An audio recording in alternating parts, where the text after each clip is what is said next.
Hello hello hello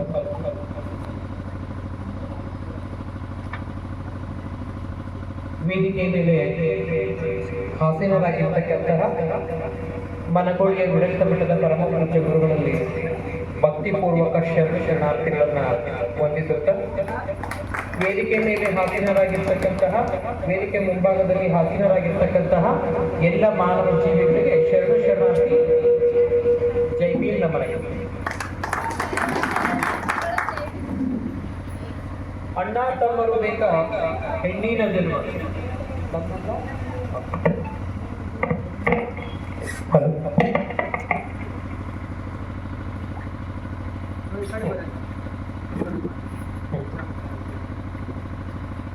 ಅಣ್ಣ ತಮ್ಮರು ಬೇಕಾ ಹೆಣ್ಣಿನ ಜನ್ಮಕ್ಕ, ಹೊನ್ನ ತುಂಬುವರು ಉಡಿಯೊಳಗ, ಬೆನ್ನ ತಟ್ಟುವರು ಸಭೆಯೊಳಗ.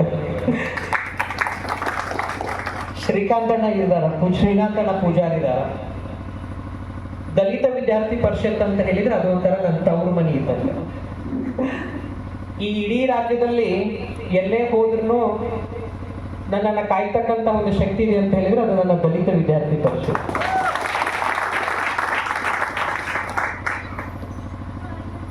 ಸಮಾಜ ಕಲ್ಯಾಣ ಇಲಾಖೆ, ಬಸವನ ಬಾಗೇವಾಡಿ, ಕುಬಕಡ್ಡಿಯ ದಲಿತ ವಿದ್ಯಾರ್ಥಿ ಪರಿಷತ್ ಘಟಕದ ವತಿಯಿಂದ ಈ ಊರಿನ ನಾಗರಿಕರಿಗೆ ಹಮ್ಮಿಕೊಂಡಿರ್ತಕ್ಕಂತಹ ಭಗವಾನ್ ಪರಮ ಪೂಜ್ಯ ಡಾಕ್ಟರ್ ಬಾಬಾ ಸಾಹೇಬ್ ಅಂಬೇಡ್ಕರ್ ಅವರ ಅರಿವು, ಸಂವಿಧಾನದ ಅರಿವು, ವಿವಿಧ ಯೋಜನೆಗಳ ಜಾಗೃತಿ ಕುರಿತ ಕಾರ್ಯಕ್ರಮಕ್ಕೆ ಮತ್ತೊಮ್ಮೆ ತಮ್ಮೆಲ್ಲರಿಗೂ ಸ್ವಾಗತಿಸುತ್ತಾ, ಬಹುಶಃ ಶ್ರೀನಾಥಣ್ಣ ಇದ್ರೆ ನನ್ನ ಅವಶ್ಯಕತೆ ಇರಲಿಲ್ಲ ಅಂತ ಹೇಳಿ ನಾನು ಮಹಾದೇವ್ ಹೇಳಿದ್ದೆ. ನಾನು ಶ್ರೀನಾಥಣ್ಣ ಏನು ಕಡಿಮೆ ಅಲ್ಲ, ಈ ಇಡೀ ರಾಜ್ಯದಲ್ಲಿ ಯುವಕರ ಫೈರ್ ಬ್ರ್ಯಾಂಡ್ ಕಟ್ಟಿರ್ತಕ್ಕಂತಹ ಯುವಕ ಅಂತ ಹೇಳಿದ್ರೆ ಅದು ನಮ್ಮ ಶ್ರೀನಾಥಣ್ಣ ಇದ್ದಾರೆ. ಹೀಗಾಗಿ ಅದ್ರ ಮಹಾದೇವ್ ಹೇಳಿದ್ರೆ ಇಲ್ಲಕ್ಕ ನೀನು ಬರಲೇಬೇಕು ಈ ಕಾರ್ಯಕ್ರಮಕ್ಕೆ ಅಂತ ಹೇಳಿ. ಅದ್ರಾಗ ಬೇರೆ ಜೊತೆಗೆ ದಲಿತ ವಿದ್ಯಾರ್ಥಿ ಪರಿಷತ್ತನ್ನ ತವರು ಮನಿ ಅಂತ ಹೇಳಿದಾಗ ಹೇಗೆ ಮರಿಲಿಕ್ಕೆ ಸಾಧ್ಯ? ನೀನೊಲಿದರೆ ಕೊರಡು ಕೊನರುವುದಯ್ಯ, ನೀನೊಲಿದರೆ ಬರಡು ಹಯನುವುದಯ್ಯ, ನೀನೊಲಿದರೆ ವಿಷ ಅಮೃತವಾಗುವುದಯ್ಯ, ನೀನೊಲಿದರೆ ಸಕಲ ಕಾರ್ಯವು ನೆರವೇರುವುದೆಂದು ವಿಶ್ವಗುರು ಬಸವಣ್ಣನವರನ್ನ, ಬಸವಾದಿ ಪ್ರಥಮರನ್ನ ಮನದಲ್ಲಿ ನಿಂತ. ಬಹುಶಃ ಈ ಕಾರ್ಯಕ್ರಮದಲ್ಲಿ ಇಬ್ಬರು ಮಹಿಳೆಯರು ಮುಂಭಾಗದ ವೇದಿಕೆಯಲ್ಲಿ ರಾಜಕಾರಣಿಗಳೊಟ್ಟಿಗೆ, ಪರಮ ಪೂಜ್ಯರೊಟ್ಟಿಗೆ ವೇದಿಕೆಯನ್ನು ಹಂಚಿಕೊಂಡಿದ್ದೇವೆ ಅಂದ್ರೆ ಅದಕ್ಕೆ ಕಾರಣ ನಮ್ಮಪ್ಪ ಡಾಕ್ಟರ್ ಬಾಬಾ ಸಾಹೇಬ್ ಅಂಬೇಡ್ಕರ್. ಸ್ತ್ರೀ ನಹಿ ಸ್ವಾತಂತ್ರ್ಯ ಅಂತ ಹೇಳಿರ್ತಕ್ಕಂಥ ನೆಲದಲ್ಲಿ ಹುಟ್ಟಿದಾಗ ತಂದೆಯ ಅಧೀನದಲ್ಲಿ, ಬೆಳೆದಾಗ ಗಂಡನ ಅಧೀನದಲ್ಲಿ, ವಯಸ್ಸಾದ ಮೇಲೆ ಗಂಡು ಮಕ್ಕಳ ಅಧೀನದಲ್ಲಿ, ಅವಳಿಗೆ ಯಾಕೆ ಕೊಡಬೇಕು ಅಂತಕ್ಕಂಥ ಹೇಳಿರ್ತಕ್ಕಂಥ, ಅವಳಿಗೆ ಯಾಕೆ ಬೇಕು ಸ್ವಾತಂತ್ರ್ಯ ಅಂತ ಕರೆದಿರ್ತಕ್ಕಂಥ ಈ ಮಣ್ಣಲ್ಲಿ ಇವತ್ತು ಇಬ್ರು ಹೆಣ್ಮಕ್ಳು, ಅಲ್ಲೊಬ್ಬ ಹೆಣ್ಮಗಳು, 3 ಜನ ಹೆಣ್ಮಕ್ಳು, ಇಷ್ಟು ಪುರುಷರು ಸರಿಸಮಾನ ಕೂತ್ಕೊಂಡೇವೆ ಅಂತ ಹೇಳಿದ್ರೆ ಇದಕ್ಕೆ ಕಾರಣ ಈ ದೇಶದ ಸಂವಿಧಾನ. ಹಾಗಾದ್ರೆ ಇದು ನಮ್ಮೆಲ್ಲರ ಮನೆ ಹಬ್ಬ. ಸಂವಿಧಾನದ ಜಾಗೃತಿ ಅಂತ ಹೇಳಿದ್ರೆ ಅದು ನಮ್ಮ ಮನೆ ಹಬ್ಬ ಆಗಬೇಕು. ಬಾಬಾ ಸಾಹೇಬ್ರ ಕಾರ್ಯಕ್ರಮ ಅಂತ ಹೇಳಿದ್ರೆ ಅದು ಡಿಜೆ ಹಚ್ಕೊಂಡು ಕುಣಿಯೋದಲ್ಲ. ಬಾಬಾ ಸಾಹೇಬ್ರ ಕಾರ್ಯಕ್ರಮ ಅಂತ ಹೇಳಿದ್ರೆ ಅದು ಹಲಿಗೆ ಹೊಡ್ಕೊಂಡು ಕುಣಿಯೋದಲ್ಲ. ಬಾಬಾ ಸಾಹೇಬ್ರ ಕಾರ್ಯಕ್ರಮ ಅಂತ ಹೇಳಿದ್ರೆ ಓಟೀರ್ ಕುಡ್ಕೊಂಡು, BP ಕುಡ್ಕೊಂಡು, 5 ರೂಪಾಯಿ ಹಿಮಾಲಯನ ಬಾಯಲ್ಲಿ ಹಾಕೊಂಡು ಪಿಚಿ ಉಗುಳ್ಕಂತ ಅಡ್ಡಾಡೋದಲ್ಲ ಬಾಬಾ ಸಾಹೇಬ್ರ ಕಾರ್ಯಕ್ರಮ. ಬಾಬಾ ಸಾಹೇಬ್ರ ಕಾರ್ಯಕ್ರಮ ಅಂತ ಹೇಳಿದ್ರೆ ಸತ್ಯವನ್ನೇ ಮಾತನಾಡೋದಕ್ಕೆ ಬಾಬಾ ಸಾಹೇಬ್ರ ಕಾರ್ಯಕ್ರಮ ಅಂತ ಹೇಳಿ ಕರೀತಾರೆ. ಸೈದ್ಧಾಂತಿಕವಾಗಿ ಚರ್ಚೆ ಮಾಡೋದನ್ನೇ ಬಾಬಾ ಸಾಹೇಬ್ ಅಂಬೇಡ್ಕರ್ ಅವರ ಕಾರ್ಯಕ್ರಮ ಅಂತ ಕರೀತಾರೆ. ಸಂಘರ್ಷದ ವಿಷಯಗಳನ್ನು ಚರ್ಚೆ ಮಾಡೋದನ್ನೇ ಡಾಕ್ಟರ್ ಬಾಬಾ ಸಾಹೇಬ್ ಅಂಬೇಡ್ಕರ್ ಅವರ ಕಾರ್ಯಕ್ರಮಗಳಂತ ಹೇಳಿ ಕರೀತಾರೆ. ನಿಜವಾದ ಸ್ವಾತಂತ್ರ್ಯ, ನಿಜವಾದ ಭ್ರಾತೃತ್ವ, ನಿಜವಾದ ಸಮಾನತೆ, ನಿಜವಾದ ಸಹೋದರತ್ವ ಎಲ್ಲಿ ಇದೆ ಅದನ್ನು ಮಾತ್ರ ಡಾಕ್ಟರ್ ಬಾಬಾ ಸಾಹೇಬ್ ಅಂಬೇಡ್ಕರ್ ಅವರ ಕಾರ್ಯಕ್ರಮ ಅಂತ ಹೇಳ್ತಾರೆ. ನಾನು ಬಹಳ ಕಡೆ ಹೇಳ್ತೀನಿ, ಬಹಳ ಊರಿಗೆ ನಾನು ಹೋದಾಗ ನಮ್ಮನ್ನ ಡಿಜೆ ಹಚ್ಚಿ ಮೆರವಣಿಗೆ ಮಾಡ್ಕೊಂಡು ಕರ್ಕೊಂಬಾರ್ದು. ಡಿಜೆ ಅಂದ್ರೆ ಏನಂತ ಕೇಳಿದೆ ಶ್ರೀನಾಥ. ಸತ್ಯಜಿತ್ ಡಿಜೆ ಅಂದ್ರೆ ಏನು ಪದ ಗೊತ್ತಮ್ಮ?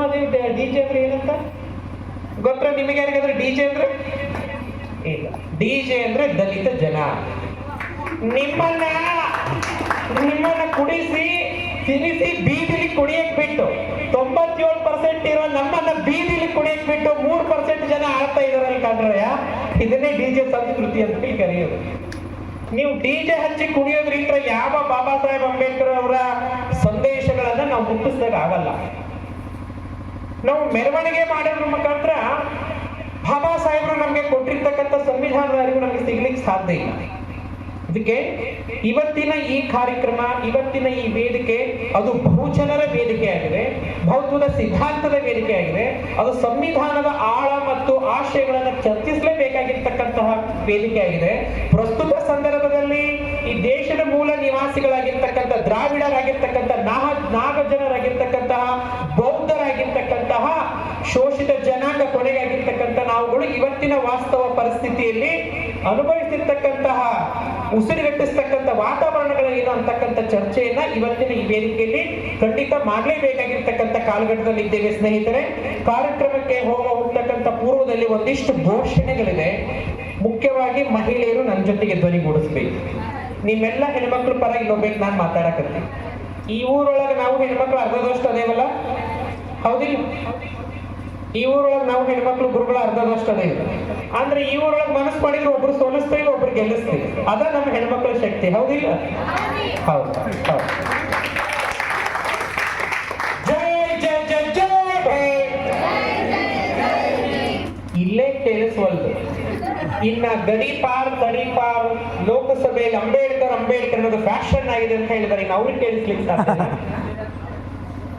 ಕುಬಗಡ್ಡಿಯ ಭೀಮ ಹುಲಿಗಳ ಧ್ವನಿ, ಬಸವನ ಬಾಗೇವಾಡಿಯ ಬಸವ ತತ್ವದ ಧ್ವನಿ ಇವತ್ತು ಎಲ್ಲಿಗೆ ಕೇಳಿಸ್ಬೇಕಂತ ಹೇಳಿದ್ರೆ, ಯಾವ ಸನಾತನವಾದಿಗಳು, ಯಾವ ಮನುಸ್ಮೃತಿಯವಾದಿಗಳು ಶತಮಾನಗಳ ಕಾಲ ನಮ್ಮನ್ನ ತುಳಿತಾ ಬಂದಿದಾರಲ್ಲ ಅವರ ಕಿವಿಗೆ ಹೋಗಿ ಮುಟ್ಟಬೇಕು. ಇವತ್ತು ಭೀಮ ಹುಲಿಗಳು ಕೂಗ್ತಾ ಇದ್ದಾವೆ ಅಂತಕ್ಕಂಥದ್ದನ್ನ, ಇಟ್ಸ್ ನಾಟ್ ಎ ಫ್ಯಾಷನ್, ಅದ ನಮ್ಮ ಫೀಲಿಂಗ್ಸ್ ಅದ, ಅದ ನಮ್ಮ ಭಾವನೆಗಳದ, ಅದ ನಮ್ಮ ರಕ್ತದ ಅಂತಕ್ಕಂಥದ್ದನ್ನ ನಾವು ಇವತ್ತು ಸಾರಿ ಸಾರಿ ಹೇಳ್ಬೇಕಾಗಿದೆ. ಜೈ ಜೈ ಜೈ ಜೈ ಭೀಮ್. ಹೀಗೆ ಮುಷ್ಟಿ ಮಾಡ್ಬೇಕು. ಇದು ಯಾವುದ್ರ ಸಂಕೇತ? ಅಲ್ಲಿ ನೋಡ್ರಿ, ನಮ್ಮ ದಲಿತ ವಿದ್ಯಾರ್ಥಿ ಪರಿಷತ್ ಸಿಂಬಲ್ ಒಳಗೆ ಏನಿದೆ?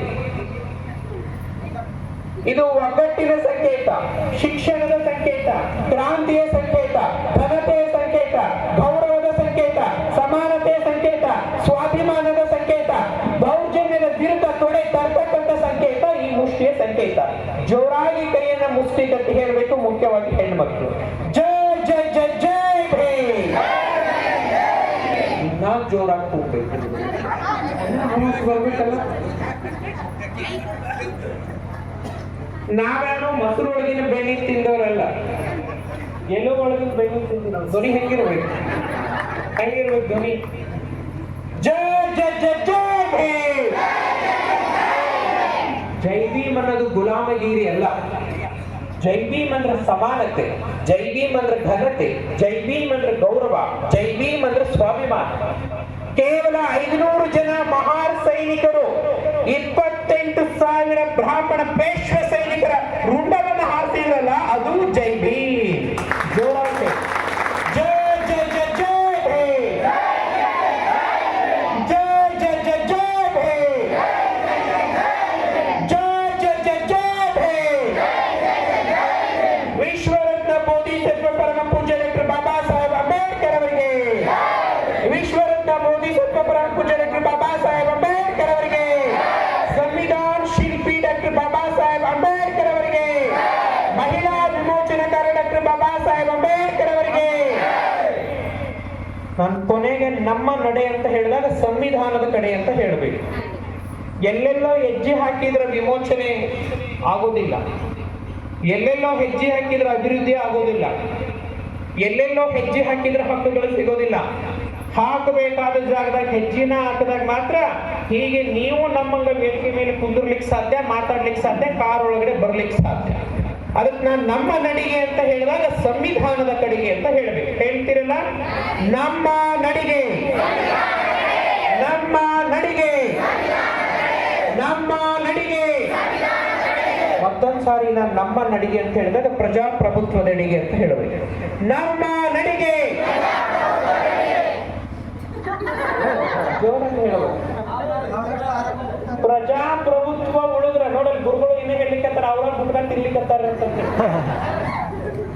ಪ್ರಜಾಪ್ರಭುತ್ವ ಉಳಿದ್ರೆ ಮಾತ್ರ ಇಂಥ ಬ್ರಾಂಡೆಡ್ ಟಿ ಶರ್ಟ್ ಬಟ್ಟಿ ಉಳಿಯಕ್ ಸಾಧ್ಯ ತಮ್ಮ, ಇಲ್ಲಾಂದ್ರೆ ಏನ್ ಗೊತ್ತೈತಿಲ್ಲ ಹಣಿವಾರ ಜೋರಾಗಿ ಹೇಳ್ಬೋದು.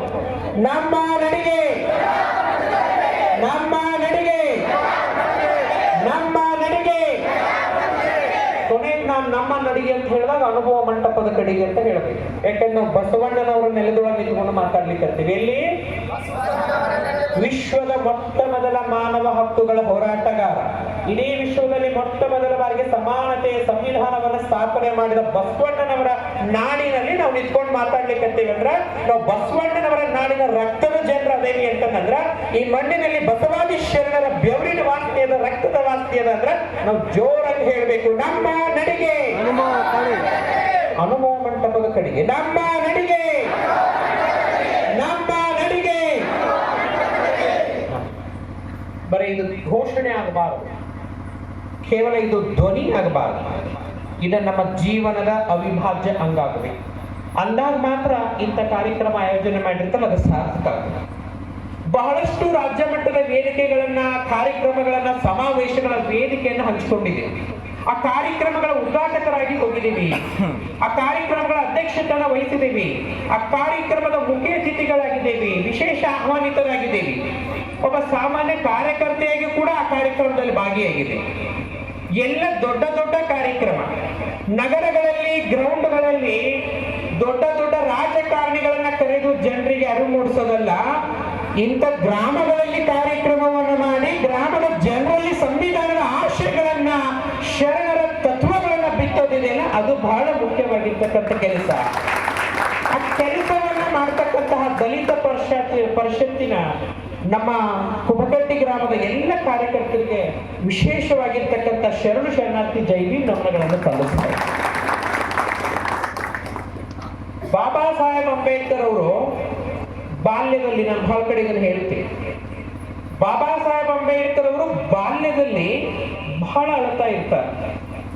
ಅವ್ರ ತಾಯಿ ಹತ್ರ, ಭೀಮಾಬಾಯಿ ಹತ್ರ ಕುತ್ಕೊಂಡು, ಮುಖ್ಯವಾಗಿ ಇದನ್ನು ಹೆಣ್ಮಕ್ಳು ಕೇಳೋದು, ಯಾಕೆ ಭೀಮಾ ಇವತ್ತು ಬಹಳ ಅಳಾಕತ್ತಿ ಅಂತ ಹೇಳಿ ಅವ್ರು ಕೇಳ್ತಾರೆ. ಯಾಕೆ ಇವತ್ತು ಬಹಳ ಅಳಾಕತ್ತಿ ಅಂತಾರೆ? ಅವ್ವ ಅಲ್ಲೆಲ್ಲೋ ಕಟ್ಟೆ ಪಂಚಾಯಿತಿ ಮಾಡ್ತಾ ಇದ್ದಾರೆ, ಹೆಣ್ಮಗಳದ್ದು ಏನೂ ತಪ್ಪಿಲ್ಲ, ಆದ್ರೂ ಆ ಹೆಣ್ಮಗಳು ತಲೆ ತಗ್ಗಿಸ್ಕೊಂಡು ನಿಂತ್ಕೊಂಡಿದ್ದಾಳೆ, ಯಾಕವ್ವ? ಅವ್ವ ಅಲ್ಲಿ ಸಣ್ಣ ಹುಡುಗಿನ ಮದುವೆ ಮಾಡ್ತಾ ಇದ್ದಾರವ್ವ, ಯಾಕವ್ವ? ಅವ್ವ ಅಲ್ಲಿ ಯಾರ್ದೋ ಚಿತೆ ಉರಿತಾ ಇದೆ, ಯಾರು ಹೆಣ ಸುಡ್ತಾ ಇದ್ದಾರೆ, ಆದ್ರೆ ಹೆಣ್ಮಕ್ಳನ್ನ ಅದರಲ್ಲಿ ದಬ್ಬುತ್ತಾ ಇದಾರಲ್ಲವ, ಯಾಕೆ? ಯಾಕವ್ವ ಹೆಣ್ಮಕ್ಳಿಗೆ ಬಿಳಿ ಸೀರೆನ ಉಡಿಸ್ತಾ ಇದ್ದಾರೆ? ಯಾಕವ್ವ ಹೆಣ್ಮಕ್ಳ ತಲೆನ ಬೋಳಿಸ್ತಾ ಇದ್ದಾರೆ? ಯಾಕವ್ವ ಹೆಣ್ಮಕ್ಳನ್ನ ಪ್ರಾಣಿಗಳಿಗಿಂತ ಕಡೆಯಾಗಿ ನಡೆಸ್ಕೊಳ್ತಾ ಇದ್ದಾರೆ? ಯಾಕವ್ವ ಹೆಣ್ಮಕ್ಳಿಗೆ ಬಣ್ಣದ ಬದುಕಿನ ಕನಸುಗಳನ್ನ ಕಾಣ್ಲಿಕ್ಕೆ ಅವಕಾಶ ಇಲ್ವಾ? ಯಾಕವ್ವ ಹೆಣ್ಮಕ್ಳು ಶಾಲೆಗೆ ಹೋಗಬಾರ್ದ? ಯಾಕವ್ವ ನಮ್ಮನಿ ಹೆಣ್ಮಕ್ಳನ್ನ ದೇವರ ಹೆಸರಲ್ಲಿ ಸೂಳೆಯರನ್ನಾಗಿ ಮಾಡಿದ್ದಾರೆ, ದೇವದಾಸಿಯರನ್ನಾಗಿ ಮಾಡಿದ್ದಾರೆ? ಯಾಕವ್ವ ನಮ್ಮ ಹೆಣ್ಮಕ್ಳು ಅರ್ಧಂಬರ್ಧ ಬಟ್ಟೆ ಹಾಕೊಂಡಿದ್ದಾರೆ, ಮೈ ತುಂಬ ಬಟ್ಟೆ ಯಾಕೆ ಹಾಕೊಂಡಿಲ್ಲ? ಯಾಕವ್ವ ನಮ್ಮ ಜನ ಶಾಲೆಗೆ ಹೋಗಬಾರ್ದ? ಯಾಕೆ ನಮ್ಮನ್ನ ಶಾಲೆ ಒಳಗಡೆ ಬಿಟ್ಕೊಳ್ಳೋದಿಲ್ಲ? ಯಾಕವ್ವ ನಮ್ಮ ಜನ ಬೆನ್ನಿಗೆ ಕಸ್ಮರಿಗೆನ ಕಟ್ಕೊಂಡಿದ್ದಾರೆ, ಕೊರಳಲ್ಲಿ ಗಡಿಗೆನ ಕಟ್ಕೊಂಡಿದ್ದಾರೆ? ಯಾಕವ್ವ ನಮ್ಮ ಜನರನ್ನ ಊರಿಂದ ಆಚೆಗಿಟ್ಟಿದ್ದಾರೆ? ಯಾಕವ್ವ ನಾವು ಕೆರೆ ನೀರನ್ನ ಮುಟ್ಟಬಾರ್ದ? ಯಾಕವ್ವ ನಾವು ಬಾವಿ ನೀರನ್ನ ಮುಟ್ಟಬಾರ್ದ? ಯಾಕವ್ವ ನಾವು ಓಣಿ ಒಳಗಡೆ ಹೋಗಬಾರ್ದ? ಯಾಕವ್ವ ನಮ್ಮ ಜನ ಸತ್ತ ದನದ ಮಾಂಸವನ್ನ ತಿಂತಾ ಇದ್ದಾರೆ? ಯಾಕವ್ವ ನಮ್ಮ ಜನರಿಗೆ ಮಾತನಾಡೋ ಹಕ್ಕಿಲ್ವಾ? ನಮ್ಮ ಜನ ಪ್ರಶ್ನೆ ಕೇಳಬಾರ್ದ? ಯಾಕವ್ವ ಹೆಣ್ಮಕ್ಳು ಮಾತನಾಡಬಾರ್ದ ಹೊರಗಡೆ ಬಂದು? ಯಾಕೆ ಹೀಗೆ ಅಂತಕ್ಕಂಥ ಮಾತನ್ನ ಬಾಲ್ಯದಲ್ಲಿ ಬಾಬಾ ಸಾಹೇಬ್ ಅಂಬೇಡ್ಕರ್ ಅವ್ರ ತಾಯಿ ಭೀಮಾಬಾಯಿ ಅವರು ಕೇಳ್ತಾರೆ. ನನಗ್ ಗೊತ್ತಿಲ್ಲ ಭೀಮಾ, ಅದು ಯಾವುದೋ ಪುಸ್ತಕದಲ್ಲಿ ಬರೆದಿದೆ ಅಂತ ಶ್ರೀನಾಥನ ಹೇಳ್ತಿದ್ರು. 2 ಪುಸ್ತಕ ಅದಾವ ನಮ್ಮಲ್ಲಿ ಅಂತ ಹೇಳಿ. ಅದು ಯಾವುದೋ ಪುಸ್ತಕದಲ್ಲಿ ಬರೆದಿದೆ ಅಂತೆ, ಹೆಣ್ಮಕ್ಳಿಗೆ ಅಧಿಕಾರ ಕೊಡಬಾರ್ದು, ಆಸ್ತಿ ಕೊಡಬಾರ್ದು, ಅಂತಸ್ತು ಕೊಡಬಾರ್ದು, ಸ್ವಾತಂತ್ರ್ಯ ಕೊಡಬಾರ್ದು, ಸಮಾನತೆ ಕೊಡಬಾರ್ದು, ಶಿಕ್ಷಣ ಕೊಡಬಾರ್ದು, ಘನತೆ ಕೊಡಬಾರ್ದು, ಗೌರವ ಕೊಡಬಾರ್ದು, ನಮ್ಮನ್ನ ಶಾಲೆ ಒಳಗಡೆ ಬಿಟ್ಟು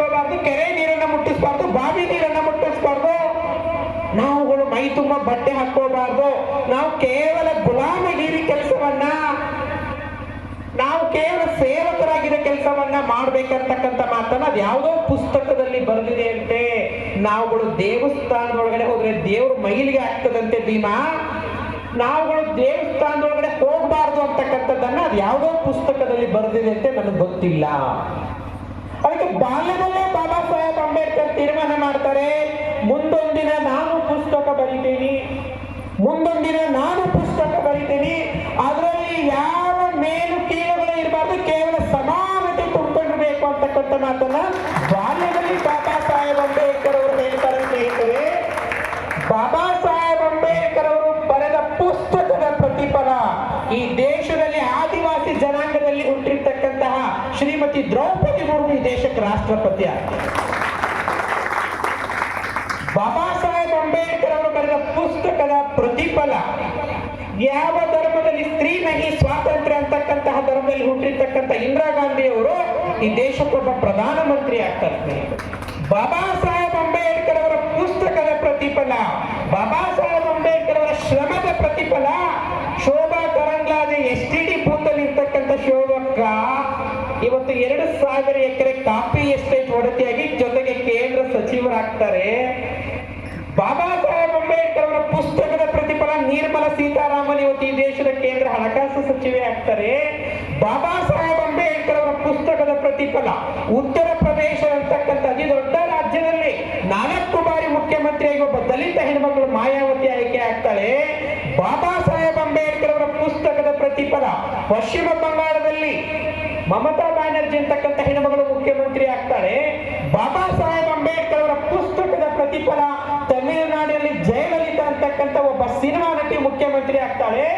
ಬಾಬಾ ಸಾಹೇಬ್ ಅಂಬೇಡ್ಕರ್ ಅವರ ಪ್ರತಿಫಲ ಯಾವ ಹೆಣ್ಮಕ್ಳನ್ನ ಊರಿಂದ ಆಚೆಗಿಟ್ಟಿದ್ರು, ಯಾವ ಹೆಣ್ಮಕ್ಳನ್ನ ಕೇರಿಯಿಂದ ಆಚೆಗಿಟ್ಟಿದ್ರು, ಯಾವ ಹೆಣ್ಮಕ್ಳನ್ನ ದೇವರ ಹೆಸರಲ್ಲಿ ಸೂಡಿ ದೇವದಾಸಿಯನ್ನಾಗಿ ಮಾಡಿದ್ರು, ಆ ಹೆಣ್ಮಗಳು ಇವತ್ತು PDO ಆಗ್ತಾಳೆ, ಆಫೀಸರ್ ಆಗ್ತಾಳೆ ಅಂತ ಹೇಳಿದ್ರೆ, ಗ್ರಾಮ ಪಂಚಾಯತಿ ಸದಸ್ಯರಾಗ್ತಾಳೆ ಅಂತ ಹೇಳಿದ್ರೆ, MLA ಆಗ್ತಾಳೆ, MP ಆಗ್ತಾಳೆ, ಜಿಲ್ಲಾ ಪಂಚಾಯತಿ ಅಧ್ಯಕ್ಷ ಆಗ್ತಾಳೆ ಅಂತ ಹೇಳಿದ್ರೆ the only region of doctor Baba Saheb Ambedkar constitution. ಸ್ನೇಹಿತರೆ, ಎಲ್ಲದಕ್ಕಿಂತ ಮುಖ್ಯವಾಗಿ ನಿಮ್ಗೆ ಗೊತ್ತಿರು, ನಾನೊಬ್ಬ ಗಂಡಾಗಿ ಹುಟ್ಟಿ ಹೆಣ್ಣಾಗಿ ಬದಲಾವಣೆ ಆಗಿರ್ತಕ್ಕಂಥ ಲಿಂಗತ್ವ ಅಲ್ಪಸಂಖ್ಯಾತ ಮಹಿಳೆ, ಅಲ್ಲೆಲ್ಲೋ ಟೋಲ್ ಗೇಟ್ ಅಲ್ಲಿ ಕೈ ತಟ್ಟಿ ಹಣ ಕೇಳ್ತಿರ್ತಕ್ಕಂಥ ನಾನು, ಅಲ್ಲೆಲ್ಲೋ ಬೈಪಾಸ್ ಅಲ್ಲಿ ಮೈ ಮಾರ್ಕೊಳ್ತಿರ್ತಕ್ಕಂಥ ನಾನು ಇವತ್ತು ನಿಮ್ಮೂರಿನ ಈ ಘನ ವೇದಿಕೆ ಮೇಲೆ ನಿಂತ್ಕೊಂಡು ಮಾತಾಡ್ತಾ ಇದ್ದೇನೆ ಅಂದ್ರೆ ಅದಕ್ಕೆ ಕಾರಣ 330 ಕೋಟಿ ಕಲ್ಲಿನ ದೇವರುಗಳಲ್ಲ, ಮಣ್ಣಿನ ದೇವರುಗಳಲ್ಲ, ಯಾವ ಲೋಹದ ದೇವರುಗಳಲ್ಲ. ಈ ದೇಶದಲ್ಲಿ ಅದಕ್ಕೆ ಕಾರಣ ಡಾಕ್ಟರ್ ಬಾಬಾ ಸಾಹೇಬ್ ಅಂಬೇಡ್ಕರ್ ಬರೆದಿರ್ತಕ್ಕಂಥ ಸಂವಿಧಾನ. ಹೀಗೆ ನನ್ನಂತ ಒಬ್ಬ ಹೆಣ್ಮಗಳು ಕೂಡ ವೇದಿಕೆ ಮೇಲೆ ನಿಂತ್ಕೊಂಡು ಇಷ್ಟೊಂದು ಘಟಾನುಘಟಿಗಳನ್ನ ಎದುರಿ ಕುಂದಿಸ್ಕೊಂಡು ಮಾತಾಡ್ಲಿಕ್ಕತ್ತೇನೆ ಅಂದ್ರೆ ಈ ಧ್ವನಿ ಯಾರಪ್ಪನ ಭಿಕ್ಷೆ? ಡಾಕ್ಟರ್ ಬಾಬಾ ಸಾಹೇಬ್ ಅಂಬೇಡ್ಕರ್ ಅವರು ಕೊಟ್ಟಿರ್ತಕ್ಕಂಥ ಭಿಕ್ಷೆ. ಹಾಗಾಗಿ ಬಾಬಾ ಸಾಹೇಬ್ ಅಂಬೇಡ್ಕರ್ ಅವರು ಈ ಭಿಕ್ಷೆ ನಮಗೆ ಕೈ ಕೊಟ್ರು. ಸುಮ್ಮನೆ ಬಂದಿದ್ದ ಇದು? ಹೆಂಗೆಂಗೋ ಬಂದಿದ್ದ ಇದು? ಇದು ಹೆಂಗೆಂಗೋ ನಮಗೆ ಬಂದು ಸಿಕ್ಕಿಲ್ಲ. ಈ ದೇಶದಲ್ಲಿ ಒಂದು ಇತಿಹಾಸ ಇದೆ. ಶ್ರೀನಾಥಣ್ಣ ಹೇಳಿದ್ರು 2 ಪುಸ್ತಕಗಳ ಬಗ್ಗೆ. ಒಂದ ಬಾಬಾ ಸಾಹೇಬ್ ಅಂಬೇಡ್ಕರ್ ಅವರು ಬರೆದಿರ್ತಕ್ಕಂಥ ಶ್ರೇಷ್ಠ ಸಂವಿಧಾನ, ಇನ್ನೊಂದ ಮಹಿಳೆಯರನ್ನ ತುಳಿದಿರ್ತಕ್ಕಂತಹ, ಮನುಷ್ಯರನ್ನೇ ಕನಿಷ್ಠವಾಗಿ ನೋಡಿರ್ತಕ್ಕಂತಹ, ಮನುಷ್ಯರಲ್ಲಿಯೇ ಭೇದ ಭಾವ ಸೃಷ್ಟಿ ಮಾಡಿರ್ತಕ್ಕಂತಹ, ಮನುಷ್ಯರನ್ನೇ ಪ್ರಾಣಿಗಳಿಗಿಂತ ಕಡಿಯಾಗಿ ನಡೆಸ್ಕೊಂಡಿರ್ತಕ್ಕಂಥ ಇನ್ನೊಂದು ಮನುಸ್ಮೃತಿಯ ಆಧಾರವಾಗಿರ್ತಕ್ಕಂಥ ಪುಸ್ತಕ. ಈ ದೇಶದಲ್ಲಿ ಸಂವಿಧಾನ ಜಾರಿಯಾಗೋದಕ್ಕಿಂತ ಮೊದಲು, ಸಂವಿಧಾನ ಅನುಷ್ಠಾನ ಆಗೋದಕ್ಕಿಂತ ಮೊದಲು ಈ ದೇಶದಲ್ಲಿ ಮನುಸ್ಮೃತಿ ಅಂತಕ್ಕಂಥ ಪುಸ್ತಕದ ಆಧಾರದ ಮೇಲೆ ಈ ದೇಶದ ವ್ಯವಸ್ಥೆ ನಡೀತಾ ಇತ್ತು. ರಾಜ ಮಹಾರಾಜರು ಆಸ್ಥಾನಗಳೆಲ್ಲ ಅದೇ ಪುಸ್ತಕದ ಆಧಾರದ ಮೇಲೆ ನಡೀತಾ ಇತ್ತು.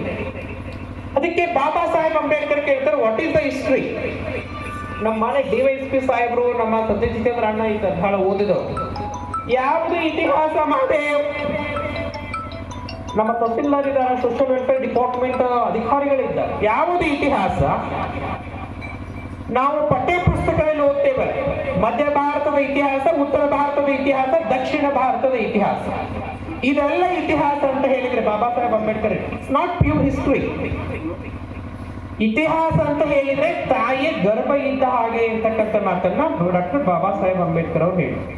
ಅವ್ರು ಹೇಗೆ ತಾಯಿಯ ಗರ್ಭದ ಹಾಗೆ ಇದ್ದಾಗೆ ಇರ್ತಕ್ಕಂಥ ಕೆಲವೊಂದಿಷ್ಟು ಉದಾಹರಣೆಗಳನ್ನ ಅವ್ರು ಕೊಟ್ಕೊಳ್ತಾ ಬರ್ತಾರೆ. ಈ ದೇಶದಲ್ಲಿ ಸಂವಿಧಾನಕ್ಕಿಂತ ಪೂರ್ವದಲ್ಲಿ ಮನುಸ್ಮೃತಿ ಇದ್ದಾಗ ವರ್ಣಾಶ್ರಮ ವ್ಯವಸ್ಥೆ ಜಾರಿಯಲ್ಲಿತ್ತು. ಇವತ್ತೇನು ಬಣ್ಣ ಬಣ್ಣದ ಸೀರೆ ಉಟ್ಕೊಂಡು ಕುತ್ಕೊಂಡಿರಿ, ಒಡವಿ ಹಾಕೊಂಡು ಕುತ್ಕೊಂಡಿರಿ, ಕುರ್ಚೆ ಮೇಲೆ ಕುತ್ಕೊಂಡಿರಿ, ಬಿಸ್ಲೇರಿ ನೀರು ಕುಡಿಯಾಕತ್ತೀರಿ, ವೇದಿಕೆ ಹಂಚ್ಕೊಂಡಿರಿ, ಕೇಳಬೇಕು. ವರ್ಣಾಶ್ರಮ ವ್ಯವಸ್ಥೆ ಈ ದೇಶದಲ್ಲಿ ಜಾರಿ ಇತ್ತು. ಆ ವರ್ಣಾಶ್ರಮ ವ್ಯವಸ್ಥೆಯಲ್ಲಿ 4 ಭಾಗಗಳಾಗಿ ವಿಂಗಡಣೆ ಮಾಡ್ತಾರೆ. ತಲೆಯಿಂದ ಹುಟ್ಟಿದವರು ಶ್ರೇಷ್ಠರದಾರ ಈ ದೇಶದೊಳಗೆ. ಯಾರು ತಲೆಯಿಂದ ಹುಟ್ಟಿದವರು? ಯಾರ್ರೀ ತಲೆಯಿಂದ ಹುಟ್ಟಿದವ್ರು? ಯಾರು ಈ ದೇಶದೊಳಗೆ? ಯಾರು ಗರ್ಭಗುಡಿಯನ್ನ ಪ್ರವೇಶ ಮಾಡ್ಲಿಕ್ಕೆ ಸಾಧ್ಯದ, ಯಾರು ದೇವರನ್ನು ಮುಟ್ಟಿ ಮಾತಾಡ್ಲಿಕ್ಕೆ ಸಾಧ್ಯದ, ಯಾರು ದೇವರ ಮಾತುಗಳನ್ನ ಕೇಳಿಸ್ಕೊಳ್ಳಿಕ್ ಸಾಧ್ಯದ, ಯಾರು ತಂತ್ರ ಮಂತ್ರ ವೇದ ಉಪನಿಷತ್ತುಗಳನ್ನ ಮಾಡ್ಲಿಕ್ಕೆ ಸಾಧ್ಯದ, ಯಾರು ಜನಿವಾರವನ್ನ ಧರಿಸಲಿಕ್ಕೆ ಸಾಧ್ಯದ, ಯಾರು ಸಂಸ್ಕೃತವನ್ನ ಮಾತನಾಡ್ಲಿಕ್ಕೆ ಸಾಧ್ಯದ, ಯಾರು ವೇದ ಉಪನಿಷತ್ತುಗಳು ಹೋಮ ಹವನಗಳನ್ನ ಮಾಡ್ಲಿಕ್ಕೆ ಸಾಧ್ಯದ, ಅವ್ರು ಎಲ್ಲಿಂದ ಹುಟ್ಟಿದ್ರು? ತಲೆಯಿಂದ ಹುಟ್ಟಿದ್ರು. ಇನ್ನು ಭುಜದಿಂದ ಹುಟ್ಟಿದವ್ರೆ ದೇಶ ರಕ್ಷಣೆ ಮಾಡ್ಲಿಕ್ಕೆ, ಯುದ್ಧ ಮಾಡ್ಲಿಕ್ಕೆ, ದೇಶವನ್ನ ಕೈಲಿಕ್ಕೆ ಯಾರು ಹುಟ್ಟಿದ್ರು? ಕ್ಷತ್ರಿಯರು. ಇನ್ನ ಈ ತೊಡೆ ಭಾಗದಿಂದ ಹುಟ್ಟಿದವ್ರು ಯಾರು? ವೈಶ್ಯ. ಲೆಕ್ಕಪತ್ರ ಬರೀತಾರ, ಶೆಟ್ರು, ವ್ಯಾಪಾರ ಮಾಡ್ತಾರ, ವ್ಯಾಪಾರ ವ್ಯವಹಾರ ಅವು. ಇನ್ನು ಈ ಪಾದದ ಕೆಳಭಾಗ ನಾವೇನು ಒಳಗಡೆ ಲೆದರ್ ಶೂ, ಲೆದರ್ ಚಪ್ಪಲಿ, ಬ್ರ್ಯಾಂಡ್ ಕಂಪನಿ ಚಪ್ಪಲಿ ಹಾಕೊಂಡು ಕುತ್ಕೊಂಡೇವಲ್ಲ, ಅದು ಕೆಳಗಡೆ ಪಾದದಲ್ಲ. ಆ ಪಾದದೊಳಗೆ ಹುಟ್ಟಿದವ್ರು ಯಾರು? ಶೂದ್ರರು. ಯಾರು ಶೂದ್ರರು ಅಂದ್ರ? ಯಾರ್ರಿ? ನಾವ ಶೂದ್ರ. ನಾಚಿಕೆ ಆಗಬೇಕಲ್ಲ ನಮ್ಗ ಪಾದದ ಕೆಳಗೆ ಹುಟ್ಟೇವಿ ಅನ್ನಕ್ಕ. ಎಷ್ಟು ಎಜುಕೇಟೆಡ್ ಜನ ಇವತ್ತಿಲ್ಲಿ ಕೂತ್ಕೊಂಡ್ರಿ ನನ್ಗೆ ಗೊತ್ತದ. ನಾನು ಡಿವೈಸ್ ಸಾಹೇಬರಾದಂತ ಆವಾಗಲೂ ಹೇಳಿದೆ. ನನಗೊಂದು ದೊಡ್ಡ ವಿಚಿತ್ರ ಅಂತ ಹೇಳಿದ್ರೆ, ನಾವು ವೈಜ್ಞಾನಿಕವಾಗಿ ವಿಚಾರ ಮಾಡೋಣ, ಯಾರಾದ್ರೂ ಈ ದೇಶದಲ್ಲಿ ತಲೆಯಿಂದ ಹುಟ್ಲಿಕ್ಕೆ ಸಾಧ್ಯನಾ ಸಾಹೇಬ್ರು? ನಾವು ಕಾಣಿಸೇ ಇಲ್ಲ. ಯಾರಾದ್ರೂ ಭುಜದಿಂದ ಹುಟ್ಲಿಕ್ಕೆ ಸಾಧ್ಯನಾ? ಯಾರಾದ್ರೂ ತೊಡೆ ಒಳಗಡೆ ಹುಟ್ಲಿಕ್ಕೆ ಸಾಧ್ಯನಾ? ಯಾರಾದ್ರೂ ಕಾಲು ಒಳಗಡೆ ಹುಟ್ಲಿಕ್ಕೆ ಸಾಧ್ಯನಾ? ಹಾಗೆ ಕೈಯಾಗ ಕಾಲಾಗ ಹುಟ್ಟೋದಾಗಿದ್ರೆ ಗಂಡ ಹೆಂಡತಿ ಮದುವೆ ಯಾಕಾಗಬೇಕಾಗಿತ್ತು, ಓದಾಡ್ಬೇಕಾಗಿತ್ತು ಯಾಕಂತಕ್ಕಂಥ ಪ್ರಶ್ನೆ ಬರ್ತದ. ಹೌದಿಲ್ರಿ? ವೈಜ್ಞಾನಿಕವಾಗಿ ವಿಚಾರ ಮಾಡೋ ಬಸವಣ್ಣ ನಮಗೆ ವೈಜ್ಞಾನಿಕ ವಿಚಾರ ಕಲಿಸ್ಕೊಟ್ಟಾರ, ಮೂಢನಂಬಿಕೆಗಳನ್ನೆಲ್ಲ. ಇನ್ನೂ ಒಂದು ಸ್ವಾರಸ್ಯಕರ ವಿಷಯ ಇತಿಹಾಸ ಅಂತ ಹೇಳಿದ್ರೆ, ಹೇಗೆ ಸನಾತನವಾದಿಗಳು ನಮ್ಮ ಇತಿಹಾಸವನ್ನ ನಾಶ ಮಾಡಿ ಸುಳ್ಳಿನ ಇತಿಹಾಸವನ್ನು ಹೇಗೆ ಕಟ್ಟಿದಾರಲ್ಲಿ. ನಿಮ್ಗೆಲ್ರಿಗೂ ಕರ್ಣ ಗೊತ್ತು, ಶ್ರೀನಾಥಣ್ಣ ಗೊತ್ತು ನಾ ಏನ್ ಹೇಳ್ತೀನಿ ಅಂತ. ನಿಮ್ಗೆಲ್ರಿಗೂ ಕರ್ಣ ಗೊತ್ತಲ್ಲ? ಕರ್ಣನ್ ಬಗ್ಗೆ ಕೇಳಿ. ಕರ್ಣ ಗೊತ್ತದ? ಕರ್ಣನ್ ಅವು ಯಾರ? ಕುಂತಿ. ಕರ್ಣನಪ್ಪ ಸೂರ್ಯದೇವ. ಸೂರ್ಯದೇವನ ವರಪ್ರಸಾದದಿಂದ ಹುಟ್ಟಿದವನು ಕರ್ಣ. ನಮ್ಮ ದೇಶದೊಳಗ ಮದುವಾಗಿ, ಹೊಡೆದಾಟಾಗಿ, ರಾಜಿಯಾಗಿ, ಪಂಚಾಯತ್ ಆಗಿ, ಅರಳಿ ಗಿಡ ಸುತ್ತರದ, ಬನ್ನಿ ಗಿಡ ಸುತ್ತರದ, ಬೇವಿನ ಗಿಡ ಸುತ್ತರದ, ಅದಕ್ಕೆ ಕಿಲೋ ಗಂಟ್ಲೆ ದಾರ ಸುತ್ತರದ, ವ್ರತ ಮಾಡಿ, ಮಡಿ ಮಾಡಿ, ಮೈಲಿಗೆ ಮಾಡಿ, ಏನ್ ಹಣ್ಣು ತಿನ್ನೋದು ಬಿಟ್ಟು ದೀನ ನಮಸ್ಕಾರ ಹಾಕಿ, ಉರುಳು ಸೇವೆ ಮಾಡಿ ಎಲ್ಲ ಮಾಡಿದ್ರು ಮಕ್ಕಳಾಗದೇ ಸಾಕಷ್ಟು ಹೆಣ್ಮಕ್ಳಿದ್ದಾರೆ. ಅವ್ರನ್ನೆಲ್ಲ ಕರ್ಕೊಂಡ್ಬಂದು ಬಿಸಿಲಲ್ಲಿ ನಿಲ್ಸಿದ್ರೆ ಮಕ್ಕಳಾಗ್ತವ್ರಿ. ಏನ್ರಿ ಬಿಸಿಲಲ್ಲಿ ಹೆಣ್ಮಕ್ಳು ಎತ್ಕೊಂಡ್ರು ಮಕ್ಕಳಾಗ್ತವ. ಇಂಥ ಹಸಿ ಸುಳ್ಳಿನ ಇತಿಹಾಸವನ್ನ ಈ ದೇಶದಲ್ಲಿ ಸನಾತನವಾದಿಗಳು, ಮನುಸ್ಮೃತಿಯವಾದಿಗಳು ಸೃಷ್ಟಿ ಮಾಡಿದ್ರು. ಅದನ್ನ ನಾವು ಇಲ್ಲಿವರೆಗೂ ಪಾಲಿಸ್ಕೊಂತ ಬಂದೇವಿ. ಅದು ಎಲ್ಲಿಂದ ಹುಡುಗು ಗುರುಗಳು ಕೇಳಿದ ನಾವು ವೇದಗಳ ಶಾಸ್ತ್ರಕ್ಕೆ ಹೋಗ್ತೀವಲ್ಲ, ಭಕ್ತನ ಗುರು ಬಸವಣ್ಣ ಹೆಂಗ ವೇದಗಳನ್ನು ತಿರಸ್ಕಾರ ಮಾಡಿದ್ರು ಅಂತಂತ. ಹಿಂಗ ಕಂಡಲ್ಲಿ ಮಕ್ಕಳು ಹುಟ್ಟೋದಾಗಿದ್ರ, ಕಂಡಲ್ಲಿ ಮಕ್ಕಳನ್ನು ಪಡೆಯೋದಾಗಿದ್ರ ಸಂಸಾರ ಅನ್ನೋದು ಎದಕ್ ಬೇಕಾಗಿತ್ತು ಈ ಜಗತ್ತೊಳಗೆ. ಹೀಗೆ ವೈಜ್ಞಾನಿಕವಾಗಿ ಇತಿಹಾಸವನ್ನ ಕಟ್ಟಿಕೊಡ್ತಕ್ಕಂಥ ಕೆಲಸವನ್ನ ಡಾಕ್ಟರ್ ಬಾಬಾ ಸಾಹೇಬ್ ಅಂಬೇಡ್ಕರ್ ಮಾಡಿದ್ರು. ಅದಕ್ಕೆ ಅವ್ರು ಹೇಳ್ತಾರೆ, ನಾವ್ಯಾರು ತಲೆಯಲ್ಲಿ, ಕೈಯಲ್ಲಿ, ಕಾಲಲ್ಲಿ ಹುಟ್ಟಿರೋರಲ್ಲ, ನಾವ್ಯಾರು ಬಿಸಿಲಿಗೋ ಮಳೆಗೋ ಚಳಿಗೆ ಹುಟ್ಟಿದವರಲ್ಲ, ನಾವೆಲ್ಲ ನಮ್ಮ ಅಪ್ಪ ಅಮ್ಮಗ ಹುಟ್ಟೇವಿ, ನಮ್ಮ ಅವರು ಗರ್ಭದೊಳಗ ಹುಟ್ಟೇವಿ ಅಂತಕ್ಕಂಥ ಮಾತನ್ನ ಡಾಕ್ಟರ್ ಬಾಬಾ ಸಾಹೇಬ್ ಅಂಬೇಡ್ಕರ್ ಅವರು ಹೇಳ್ತಾರೆ. ಅದಕ್ಕೆ ತಾಯಿಯ ಗರ್ಭದಲ್ಲಿ ಮಕ್ಕಳೇ ಹುಟ್ಲಿಕ್ಕೆ ಸಾಧ್ಯ, ಮನುಷ್ಯನೇ ಹುಟ್ಲಿಕ್ಕೆ ಸಾಧ್ಯ. ಅದಕ್ಕೆ ತಾಯಿಯ ಗರ್ಭದಷ್ಟೇ ಶ್ರೇಷ್ಠವಾಗಿರ್ತಕ್ಕಂಥದ್ದು ಇತಿಹಾಸ ಅಂತಕ್ಕಂಥ ಮಾತನ್ನ ಡಾಕ್ಟರ್ ಬಾಬಾ ಸಾಹೇಬ್ ಅಂಬೇಡ್ಕರ್ ಅವರು ಮುಂದುವರೆದ. ಇನ್ನ ಮುಂದುವರೆದವ್ರು ಹೇಳ್ತಾರೆ, ಇತಿಹಾಸ ಅಂದ್ರೆ ಈ ದೇಶದ ಮೂಲ ನಿವಾಸಿಗಳು ದ್ರಾವಿಡರು ಮತ್ತೆ ಆರ್ಯರ ಮಧ್ಯೆ ಇರ್ತಕ್ಕಂಥ ಸಂಘರ್ಷವೇ ಈ ದೇಶದ ಮೂಲ ಇತಿಹಾಸ ಅಂತಕ್ಕಂಥ ಮಾತನ್ನು ಹೇಳಿ. ದೇವ ಹಿಂದೂ ಅದವ, ಅವಾಗೂ ಇದ್ದು ನಾವು ದೇವ್ರ ಗುಡಿ ಮುಂದನೆ ಕುತ್ಕೊಂಡಿವಿ. ದೇವ್ರ ಹಿಂದೂ ಅದವ, ಅವಾಗೂ ಅದು. ಆದ್ರೆ ಶತಮಾನಗಳವರೆಗೆ ನಮ್ಮ ಜನರನ್ನ ದಾಸ್ಯದಿಂದ ಬಿಡುಗಡೆ ಮಾಡ್ಲಿಕ್ಕೆ ಯಾರು ಬರ್ಬೇಕಾತ? ಯಾರು ಬರ್ಬೇಕಾತ್ರಿ? ಹೆಣ್ಮಕ್ಳ ಯಾರು ಬರ್ಬೇಕಾತ? ಬಾಬಾ ಸಾಹೇಬ್ ಅಂಬೇಡ್ಕರ್ ಬರ್ಬೇಕಾತ ನಮ್ಮನ್ನ ದಾಸ್ಯದಿಂದ ವಿಮೋಚನೆ ಮಾಡ್ಲಿಕ್ಕೆ. ಹೆಂಗೆ ಬಾಬಾ ಸಾಹೇಬ್ ಅಂಬೇಡ್ಕರ್ ಅವರು ನಮ್ಮನ್ನ ದಾಸ್ಯದಿಂದ ವಿಮೋಚನೆ ಮಾಡ್ಯಾರ ಅಂತ ಹೇಳಿದ್ರೆ, ಇವತ್ತೇನು ನೀವು ಫಿಲ್ಟರ್ ನೀರು ತರ್ತೀರಲ್ಲ, ಅಥವಾ ನಿಮ್ಮನೆಗೆ ಶುದ್ಧ ನೀರು ಜಲಜೀವನ ಮಿಷನ್ ಅಲ್ಲಿ ಬರ್ತದಲ್ಲ, ಅದು ಸುಮ್ಮನೆ ನಿಮ್ಮ ಮನೆ ಬಾಗಿಲಿಗೆ ಬಂದಿರೋದಲ್ಲ, ನಿಮ್ಮ ಹತ್ರ ಬಂದಿರೋದಲ್ಲ. ಈ ದೇಶದಲ್ಲಿ ಗಟ್ರದ ನೀರನ್ನು ಕುಡಿಲಿಕ್ಕೂ ಕೂಡ ಈ ದೇಶದ ಮೂಲ ನಿವಾಸಿಗಳು ದಲಿತರಿಗೆ ಅಸ್ಪೃಶ್ಯರಿಗೆ ಹಕ್ಕಿರಲಿಲ್ಲ ಗಟ್ರದ ನೀರು ಕುಡಿಲಿಕ್ಕೆ.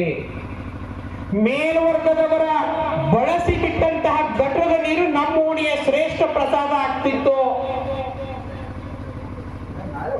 ಅಂತ ಸಂದರ್ಭದಲ್ಲಿ ಡಾಕ್ಟರ್ ಬಾಬಾ ಸಾಹೇಬ್ ಅಂಬೇಡ್ಕರ್ ಕೆರೆ ನೀರು ಮುಟ್ಟಬಾರ್ದು, ಬಾವಿ ನೀರು ಮುಟ್ಟಬಾರ್ದು, ನಳದ ನೀರು ಮುಟ್ಟಬಾರ್ದು, ಯಾವ ಜಲ ಮೂಲಗಳ ಮೇಲೂ ನಮ್ಮ ನೆರಳು ಕೂಡ ಈ ದೇಶದಲ್ಲಿ ಬೀಳಬಾರ್ದಾಗಿತ್ತು. ಅಂತ ಸಂದರ್ಭದಲ್ಲಿ ಡಾಕ್ಟರ್ ಬಾಬಾ ಸಾಹೇಬ್ ಅಂಬೇಡ್ಕರ್ ಅವರು ಚೌಡಾರ ಕೆರೆಯ ಸತ್ಯಾಗ್ರಹವನ್ನ ಕೈಗೆತ್ತಿಕೊಳ್ತಾರೆ. ಕೆರೆಯ ನೀರು ಎಲ್ರಿಗೂ ಸೇರಿದ್ದು, ಅದು ನೈಸರ್ಗಿಕವಾದದ್ದು. ಅಲ್ಲಿ ಇವರೇ ಹೋಗಬೇಕು, ಇವರೇ ಬಿಡಬೇಕನ್ನೋದು ಅದು ಮಾನವ ಹಕ್ಕುಗಳ ಉಲ್ಲಂಘನೆ ಆಗ್ತದೆ. ಅದು ಮನುಷ್ಯರನ್ನೇ ನಾಶ ಮಾಡ್ತದೆ. ಹೀಗಾಗಿ ಕೆರೆಯ ನೀರು ಎಲ್ರಿಗೂ ಸೇರ್ಬೇಕಂತಕ್ಕಂಥ ವಾದವನ್ನು ಮಾಡ್ತಾ ಸುಮಾರು ಹೋರಾಟಗಳನ್ನು ಕೈಗೆತ್ತಿಗಳು. ಆ ಹೋರಾಟವನ್ನು ಕೈಗೆತ್ಕೊಂಡ ಬಹುಶಃ ಇವತ್ತು ನಮ್ಮಲ್ಲೆಲ್ಲ ವಾಟ್ಸಾಪ್ ಇದಾವೆ, ಫೇಸ್ಬುಕ್ ಇದಾವೆ, ಸೋಷಿಯಲ್ ಮೀಡಿಯಾಗಳಿದೆ, ಕಮ್ಯುನಿಕೇಶನ್ ಮಾಡ್ತೀವಿ, ಎಲ್ಲರನ್ನೂ ಕರೆಸ್ತೇವೆ. ಅಂದಿನ ಸಂದರ್ಭದೊಳಗೆ ಏನೂ ಇರಲಿಲ್ಲ. ಆದ್ರೂ ಲಕ್ಷಾಂತರ ಅನುಯಾಯಿಗಳು ಬಾಬಾ ಸಾಹೇಬ್ ಅಂಬೇಡ್ಕರ್ ಅವ್ರ ಜೊತೆ ಕೈ ಜೋಡಿಸಿದ್ರು. ಯಾಕೆ? ಶೋಷಣೆಯಿಂದ ನಮ್ಮನ್ನ ವಿಮೋಚನೆ ಮಾಡ್ತಾ ಇದ್ದಾರೆ, ಗುಲಾಮಗಿರಿಯಿಂದ ನಮ್ಮನ್ನ ವಿಮೋಚನೆ ಮಾಡ್ತಾ ಇದ್ದಾರೆ ಅಂತ. ಆ ಮಹಾಡ್ಕೆರೆಯ ಸತ್ಯಾಗ್ರಹವನ್ನ ಕೈಗೆತ್ಕೊಂಡಾಗ ಬಾಬಾ ಸಾಹೇಬ್ ಅಂಬೇಡ್ಕರ್ ಅವರ ಪ್ರೀತಿಯ ಮಗ ಗಂಗಾಧರ ಸಾವನ್ನಪ್ತಾರೆ. ನಿಮ್ಗೆ ಗೊತ್ತಿರ್ಲಿ, ಅಪೌಷ್ಟಿಕತೆಯಿಂದ ಆ ಮಗು ಸಾಯ್ತದೆ, ರಕ್ತಹೀನತೆಯಿಂದ ಆ ಮಗು ಬಳಲ್ತಾ ಇರ್ತದೆ. ಕಾರ್ಯಕರ್ತರು ಬಂದು ಬಾಬಾ ಸಾಹೇಬ್ ಅಂಬೇಡ್ಕರ್ ಅವ್ರಿಗೆ ಹೇಳ್ತಾರೆ, ಹೆಣ್ಮಕ್ಳು ಕೇಳ್ಬೇಕಿದೆ, ಹೇಗೆ ನಮ್ಗೆ ಇವತ್ತಿನ ಸ್ವಾತಂತ್ರ್ಯ ಬಂದಿರ್ತೀವಿ, ಹೇಗೆ ನಮ್ಗೆ ನೀರು ಕುಡಿಯೋ ಹಕ್ಕು ಸಿಕ್ಕೈತಿ ಈ ದೇಶದೊಳಗಂತ ಹೇಳಿ. ಬಹುಶಃ ನಿಮ್ಮಂತವ್ರು ಯಾರಾದ್ರೂ ಆ ಜಾಗದೊಳಗಿದ್ದಿದ್ರು, ಅಥವಾ ಈ ಕ್ಷಣ ನನಗೆ ಯಾರಾದ್ರೂ ಒಂದು ಮನೆ ಹತ್ರ ಫೋನ್ ಬಂದು ಹಿಂಗಾಗೈತಿ ಅಂದ್ರೆ ನಾ ಈ ವೇದಿಕೆನೇ ಬಿಟ್ಟು ಓಡ್ ಹೋಗ್ಬಿಡುತ್ತೆ. ಅಂದಿನ ಸಂದರ್ಭದೊಳಗ ಬಾಬಾ ಸಾಹೇಬ್ ಅಂಬೇಡ್ಕರ್ ಅವರಿಗೆ ಕಾರ್ಯಕರ್ತರು ಬಂದು ಹೇಳ್ತಾರೆ, ನಿಮ್ಮ ಪ್ರೀತಿಯ ಮಗ ಗಂಗಾಧರ ಸಾವನ್ನಪ್ಪಿದಾನೆ, ಮಗನ ಶವದ ಮೇಲೆ ಬಿಳಿ ಬಟ್ಟೆ ಹಾಕಬೇಕು, ದುಡ್ಡು ಕೊಡ್ರಿ ಅಂತ ಹೇಳಿ ಬಾಬಾ ಸಾಹೇಬ್ ಅಂಬೇಡ್ಕರ್ ಅವರು ಕೇಳ್ತಾರೆ. ದುಡ್ಡು ಕೊಡ್ರಿ ಅಂತ ಹೇಳಿ. ಜಗತ್ತಿನಲ್ಲಿಯೇ ಅತ್ಯಂತ ಹೆಚ್ಚಿನ ವಿದ್ಯಾಭ್ಯಾಸ ಮಾಡಿರ್ತಕ್ಕಂಥ ವ್ಯಕ್ತಿ, 52,000 ಪುಸ್ತಕಗಳನ್ನು ಓದಿರ್ತಕ್ಕಂಥ ವ್ಯಕ್ತಿ, ಜಗತ್ತಿನಲ್ಲಿಯೇ ಡಾಕ್ಟರ್ ಆಫ್ ಆಲ್ ಸೈನ್ಸ್ ಪದವಿಯನ್ನು ಪಡೆದಿರ್ತಕ್ಕಂಥ ಏಕೈಕ ವ್ಯಕ್ತಿ, ತನ್ನ 21ನೇ ವಯಸ್ಸಿಗೆ ಜಗತ್ತಿನ ಬಹುತೇಕ ಧರ್ಮಗಳನ್ನು ಆಳವಾಗಿ ಅಧ್ಯಯನ ಮಾಡಿರ್ತಕ್ಕಂಥ ವ್ಯಕ್ತಿ ಡಾಕ್ಟರ್ ಬಾಬಾ ಸಾಹೇಬ್ ಅಂಬೇಡ್ಕರ್. ವಿದೇಶದಿಂದ ಬ್ಯಾರಿಸ್ಟರ್ ಪದವಿಯನ್ನು ಪಡೆದುಕೊಂಡಿರ್ತಕ್ಕಂಥ ವ್ಯಕ್ತಿ ಜೇಬಿಗೆ ಕೈ ಹಾಕ್ತಾರೆ. ಇವತ್ತು ನಾವು ಅವ್ರ ಹೆಸರಲ್ಲಿ 500 ಗರಿ ನೋಟ್ ಎಣಿಸ್ತೀವಿ. ಅವ್ರ ಹೆಸರು ಹೇಳಿ 500 ಗರಿ ನೋಟ್ ಎಣಿಸ್ತೀವಿ. ಬಾಬಾ ಸಾಹೇಬ್ ಅಂಬೇಡ್ಕರ್ ಅವರು ಪೈಜಾಮ ಒಳಗಡೆ ಕೈ ಹಾಕ್ತಾರೆ, ಜುಬ್ಬಾ ಒಳಗಡೆ. ₹1 ನೋಟ್, ₹1 ಇರೋದಿಲ್ಲ, ಒಂದು ನಯಾ ಪೈಸಾ, ಒಂದು ಬಿಲ್ಲಿ ಕೂಡ ಇರೋದಿಲ್ಲ. ಹೇಗಾಗಿರ್ಬೇಡ ಆಗಿನ ಸಂದರ್ಭ. ಮಗ ಸತ್ತಿದಾನ, ಮಗನ ಶವದ ಮೇಲೆ ಬಟ್ಟಿ ಹೊದಿಸ್ಲಿಕ್ಕೂ ಕೂಡ ₹1 ದುಡ್ಡಿಲ್ಲ. ಆ ಕಡೆ ನೀರಿಗಾಗಿ ಹೋರಾಟ ನಡೀತಾ ಇದೆ. ಅದಕ್ಕೆ ಅವ್ರ ಧರ್ಮಪತ್ನಿ ರಮಾಬಾಯಿ ಯಾವಾಗ್ಲೂ ಬಾಬಾ ಸಾಹೇಬ್ ಅಂಬೇಡ್ಕರ್ ಅವ್ರ ಧರ್ಮ ಪತ್ನಿಯನ್ನ ತನ್ನ ಎರಡನೇ ತಾಯಿಯಂತೆ ನೋಡ್ತಿದ್ರು. ರಮಾಬಾಯಿ ಹೇಳ್ತಾನೆ, ಅವರ ಸೀರೆಯ ಬಿಳಿ ಶರಗನ್ನ ಹರಿದು ಮಗನ ಶವದ ಮೇಲೆ ಒದಗಿಸ್ತಾರೆ. ಬಹುಶಃ ಜಗತ್ತಿನ ಯಾವ ನಾಯಕನಿಗೂ ಇಂಥ ಪರಿಸ್ಥಿತಿ ಬಂದಿರ್ಲಿಕ್ಕೆ ಸಾಧ್ಯ ಇಲ್ಲ ಸ್ನೇಹಿತರೆ. ಮಗ ಸತ್ತಾಗ್ಲೂ ಕೂಡ ಮಗನ ಶವದ ಮೇಲೆ ಬಟ್ಟೆ ಹೊದಿಸ್ಲಿಕ್ಕೆ ₹1 ದುಡ್ಡು ಇದ್ದಾಗ್ಲೂ ಕೂಡ ತನ್ನ ನಂಬಿದ ಜನರನ್ನ ಕೈ ಬಿಡದೆ ಇರ್ತಕ್ಕಂತಹ, ತಾನು ನಂಬಿದ ಹೋರಾಟವನ್ನ ಕೈ ಬಿಡದೆ ಇರ್ತಕ್ಕಂತಹ, ಸಿದ್ಧಾಂತದಲ್ಲಿ ರಾಜಿ ಆಗದೆ ಇರ್ತಕ್ಕಂಥ ಜಗತ್ತಿನ ಏಕೈಕ ನಾಯಕ ಡಾಕ್ಟರ್ ಬಾಬಾ ಸಾಹೇಬ್ ಅಂಬೇಡ್ಕರ್ ಅವರು ಮಾತ್ರ. ಅವತ್ತು ಒಂದು ಅವರು ಹೋರಾಟ ಮಾಡಿದ್ರ ಅನ್ನೋ ಕಾರಣಕ್ಕೆ ಇವತ್ತು ನಾವೆಲ್ಲ ಬಿಸ್ಲೇರಿ ನೀರು ಕುಡಿಯಾಕತ್ತೀವಿ. ನಾವು ಬಿಸ್ಲೇರಿ ನೀರು ಹೆಂಗೆಂಗೋ ಬಂದಿರೋದಲ್ಲ, ಇವತ್ತು ನಾವು ನೀರು ಕುಡಿಬೇಕಂದ್ರೆ ಬಾಬಾ ಸಾಹೇಬ್ ಅಂಬೇಡ್ಕರ್ ಅವ್ರನ್ನ ನೆನೆಸ್ಕೊಂಡು ಒಂದು ಹನಿ ನೀರು ಕುಡಿಬೇಕು ನಾವು. ಓಣಿ ಒಳಗಡೆ ಬಿಡದೇ ಇರೋ ನಿಮ್ಮನ್ನ, ಕೇರಿ ಒಳಗಡೆ ಬಿಡದೇ ಇರೋ ನಿಮ್ಮನ್ನ, ದೇವಸ್ಥಾನದ ಒಳಗಡೆ ಬಿಡದೇ ಇರೋ ನಿಮ್ಮನ್ನ, ಶಾಲೆ ಒಳಗಡೆ ಬಿಡದೇ ಇರೋ ನಿಮ್ಮನ್ನ, ತಮ್ಮ ಹತ್ರನೂ ಕುಂದಿಸ್ಕೊಳ್ಳದೆ ಇರೋ ನಿಮ್ಮನ್ನ ಬಾಬಾ ಸಾಹೇಬ್ ಅಂಬೇಡ್ಕರ್ ಒಂದು ಫ್ಲೈಟ್ ಅಲ್ಲಿ ಓಡಾಡಾಗಿ ಮಾಡಿದಾರಲ್ಲ, ಫ್ಲೈಟ್ ಅಲ್ಲಿ ಓಡಾಡಾಗಿ ಮಾಡಿದಾರಲ್ಲ, ಯಾರಿಗೆ ಕೃತಜ್ಞತರಾಗಿರ್ಬೇಕು ನಾವು ಈ ದೇಶದಲ್ಲಿ? ಡಾಕ್ಟರ್ ಬಾಬಾ ಸಾಹೇಬ್ ಅಂಬೇಡ್ಕರ್ ಅವರಿಗೆ. ಹೀಗೆ ಶತಶತಮಾನಗಳಿಂದ್ರು ದೌರ್ಜನ್ಯಕ್ಕೆ, ಗುಲಾಮಗಿರಿಗೆ, ಶೋಷಣೆಗೆ ಒಳಗಾಗಿರ್ತಕ್ಕಂತಹ ನಮ್ಮ ಸಮುದಾಯವನ್ನ ಕೈ ಎತ್ತಿ ತನ್ನ ಪ್ರಾಣವನ್ನು ಲೆಕ್ಕಿಸದೆ, ಕುಟುಂಬದ ಪ್ರಾಣವನ್ನು ಲೆಕ್ಕಿಸದೆ, ಎಲ್ಲರನ್ನ ಕಳೆದುಕೊಂಡು ನಮಗಾಗಿ ಬದುಕಿ ನಮಗಾಗಿ ಕೊನೆ ಉಸಿರಿರುವ ಹೋರಾಟ ಮಾಡಿರ್ತಕ್ಕಂಥ ಬಾಬಾ ಸಾಹೇಬ್ ಅಂಬೇಡ್ಕರ್ ಅವರ ಹೆಸರನ್ನು ಹೇಳಬೇಕು, ಅಥವಾ ನಮ್ಮನ್ನ ಶತಶತಮಾನಗಳವರೆಗೆ ಮಡಿ ಮೈಲಿಗೆ ಶ್ರೇಷ್ಠ ಕನಿಷ್ಠ ಅನ್ನೋ ವಿಚಾರದಲ್ಲಿ ಶೋಷಣೆಗೆ ಒಳಪಡಿಸಿರೋ ಈ ಗೊಟ್ಟು ದೇವರುಗಳ ಹೆಸರುಗಳನ್ನು ಹೇಳಬೇಕು? ನೀವೇ ತೀರ್ಮಾನ ಮಾಡಿ. ಯಾರ ಹೆಸರು ಹೇಳಬೇಕು? ನಾವು ಡಾಕ್ಟರ್ ಬಾಬಾ ಸಾಹೇಬ್ ಅಂಬೇಡ್ಕರ್ ಅವರ ಹೆಸರನ್ನ ಈ ದೇಶದ ಗೌರವಾನ್ವಿತ ಗೃಹ ಸಚಿವರು ಮೊನ್ನೆ ಅಸೆಂಬ್ಲಿನಲ್ಲಿ ಮಾತನಾಡ್ತಾ ಅಧಿವೇಶನದಲ್ಲಿ ಅಂಬೇಡ್ಕರ್ ಅಂಬೇಡ್ಕರ್ ಅಂಬೇಡ್ಕರ್ ಅಂಬೇಡ್ಕರ್ ಅಂತ 6 ಬಾರಿ ಪುನರುಚ್ಚಾರ ಮಾಡಿ ಫ್ಯಾಷನ್ ಆಗಿಬಿಟ್ಟಿದೆ. ಅಂಬೇಡ್ಕರ್ ಹೆಸರು ಹೇಳೋ ಬದಲು ದೇವ್ರ ಹೆಸರು ಹೇಳಿ ಸ್ವರ್ಗಕ್ಕೆ ಹೋಗ್ತೀರಿ ಅಂತಕ್ಕಂಥ ಮಾತನ್ನು ಹೇಳ್ತಾರೆ. ಎಂತ ದುರಂತ ಪರಿಸ್ಥಿತಿ ಒಳಗೆ ನಾವಿದ್ದೀವಿ. ನಿನ್ನಂತ ಒಬ್ಬ ಸನಾತನವಾದಿ ಗಡೀಪಾರ ಆಗ್ಲಿಕ್ಕೂ ಈ ದೇಶದ ಸಂವಿಧಾನ ಕಾರಣ, ಗಡೀಪಾರದ ನೀರು ಕೇಂದ್ರ ಸಚಿವ ಆಗ್ಲಿಕ್ಕೂ ಕೂಡ ಸಂವಿಧಾನ ಕಾರಣ. ಇದನ್ನ ಅರಿವಿಟ್ಕೋಬೇಕು. ಸಂವಿಧಾನ ಇಲ್ಲದೆ ಹೋಗಿದ್ರೆ ನಿನ್ನಂತ ಒಬ್ಬ ಗಡೀಪಾರ ಹೇಗೆ ಕೇಂದ್ರ ಸಚಿವ ಆಗ್ಲಿಕ್ಕೆ ಸಾಧ್ಯ ಇರ್ತಿತ್ತು? ಸ್ವರ್ಗ ಸಿಗುತ್ತೆ ಅಂತ ಹೇಳಿದ್ರೆ ಇದು ಯಾವುದ್ರ ಸಂಕೇತ? ದೇವರ ಹೆಸರು ಹೇಳ್ರಿ ಸ್ವರ್ಗ ಸಿಗುತ್ತೆ ಅಂದ್ರೆ ಇದು ಯಾವ ಪುಸ್ತಕದಲ್ಲಿ ಬರೆದಿರೋದು? ಪಕ್ಕ ಇದು ಮನುಸ್ಮೃತಿಯ ವಾದ, ಪಕ್ಕ ಇದು ಸನಾತನದ ಧರ್ಮದ ವಾದ. ಅದಕ್ಕೆ ಬಸವಣ್ಣನವರು ಹೇಳ್ತಾರೆ, 12ನೇ ಶತಮಾನದಲ್ಲಿ ಅಂಬಿಗರ ಚೌಡಯ್ಯನವರು ಪರಮ ಪೂಜ್ಯ ವಿರಕ್ತ ಪರಂಪರೆ ಮಠದ ಪರಮ ಪೂಜ್ಯರು ಕೂತ್ಕೊಂಡಿದ್ದಾರೆ. ಶರಣ ಅಂಬಿಗ ಚೌಡಯ್ಯನವರು ಹೇಳ್ತಾರೆ, ಕಲ್ಲು ದೇವರನ್ನ ಪೂಜೆ ಮಾಡಿ ಕಲಿಯುಗದಲ್ಲಿ ಕತ್ತೆಗಳಾಗಿ ಹುಟ್ಟಿದರು, ಮಣ್ಣು ದೇವರ ಪೂಜೆ ಮಾಡಿ ಮಾನಹೀನರಾದರು, ಮರಣ ದೇವರೆಂದು ಪೂಜೆ ಮಾಡಿ ಹೊಲಸುಗೆಟ್ಟರು. ಕಲ್ಲು ದೇವರನ್ನ, ಮಣ್ಣು ದೇವರನ್ನ, ಮರದ ದೇವರನ್ನ, ಲೋಹದ ದೇವರನ್ನ, ಬೆಳ್ಳಿಯ ದೇವರನ್ನ, ಬಂಗಾರದ ದೇವರನ್ನ, ಕಂಚಿನ ದೇವರನ್ನ, ತಾಮ್ರದ ದೇವರನ್ನ, ಹಿತ್ತಾಳೆ ದೇವರನ್ನ ಪೂಜೆ ಮಾಡಿ ಮಾಡಿ ಮಾಡಿ ಮೋಕ್ಷ ಸಿಕ್ಕಿತೆಂದು ಹೇಳಿ ಸ್ವರ್ಗಕ್ಕೆ ಹೋದನೆಂದು ಹೇಳಿದವರನ್ನ, ಇದನ್ನು ಹೇಳಬೇಕಾಗಿತ್ತು ನಾವು ಗೃಹ ಸಚಿವರಿಗೆ.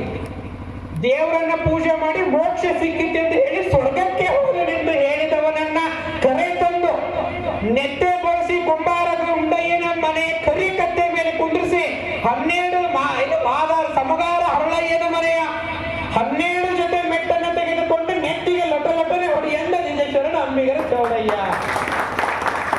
ನೀನು ದೇವರ ಹೆಸರು ಹೇಳೋದು ಸ್ವರ್ಗಕ್ಕೆ ಹೋಗ್ತೀನಂತ ಹೇಳ್ತೀಯಲ್ಲಪ್ಪ. ನಿನ್ನಂತವನಿಗೆ 12ನೇ ಶತಮಾನದಲ್ಲೇ ನಮ್ಮ ಶರಣರು ಏನು ಉತ್ತರ ಕೊಟ್ಟಾರ?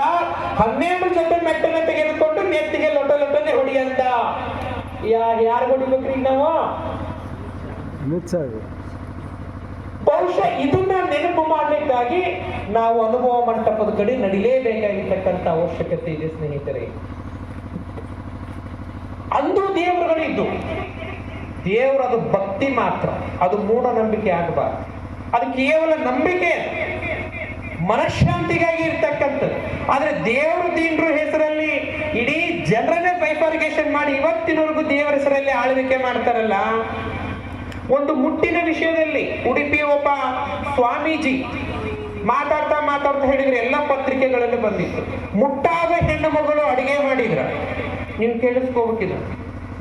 ಮುಟ್ಟಾದ ಹೆಣ್ಣು ಮಗಳು ಅಡಿಗೆ ಮಾಡಿದ್ರ ಆ ಅಡಿಗೆಯನ್ನ ಉಂಡಿರ್ತಕ್ಕಂಥ ಗಂಡ ಮುಂದಿನ ಜನ್ಮದಲ್ಲಿ ನಾಯಿಯಾಗಿ ಹುಟ್ಟುತ್ತಾನ.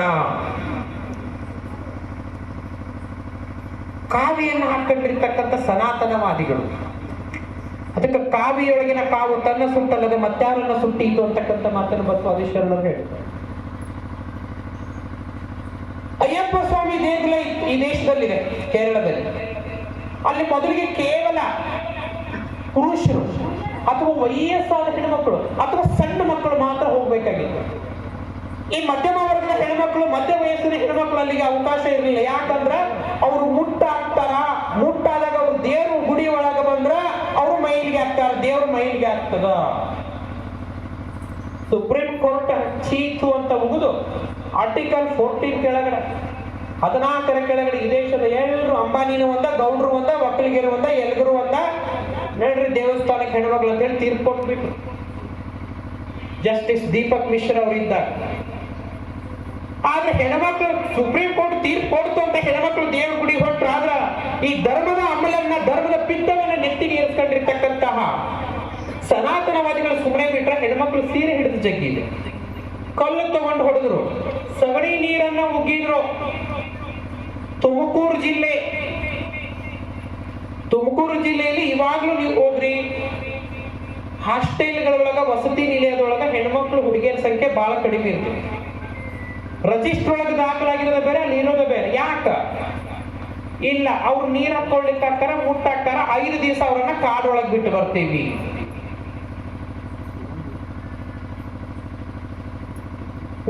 ಇನ್ನೊಂದು ಹಳ್ಳಿನಲ್ಲಿ, ತುಮಕೂರು ಹತ್ರ ಒಂದು ಹಳ್ಳಿನಲ್ಲಿ ಆ ಬಾಣಂತಿ ಮಗುನ ಒಯ್ದು ಊರ್ ಹೊರಗಡೆ ಇಟ್ಟು ಬಂದಿದ್ದಾರೆ. ಹಡದಾಕಿ ಮೈಲಿಗೆ ಆಗಿರ್ತಾಳ, ಹೊಲಿ ಮನಿ ಆಗಿರ್ತೈತಿ ಅಂತ ಹೇಳಿ ಆ ಚೇಳು ಜರಿ ಕಡಿದು ಮಗು ಸತ್ತೋಗಿದೆ, ಮೈಯೆಲ್ಲ ಹಸಿರಾಗಿ.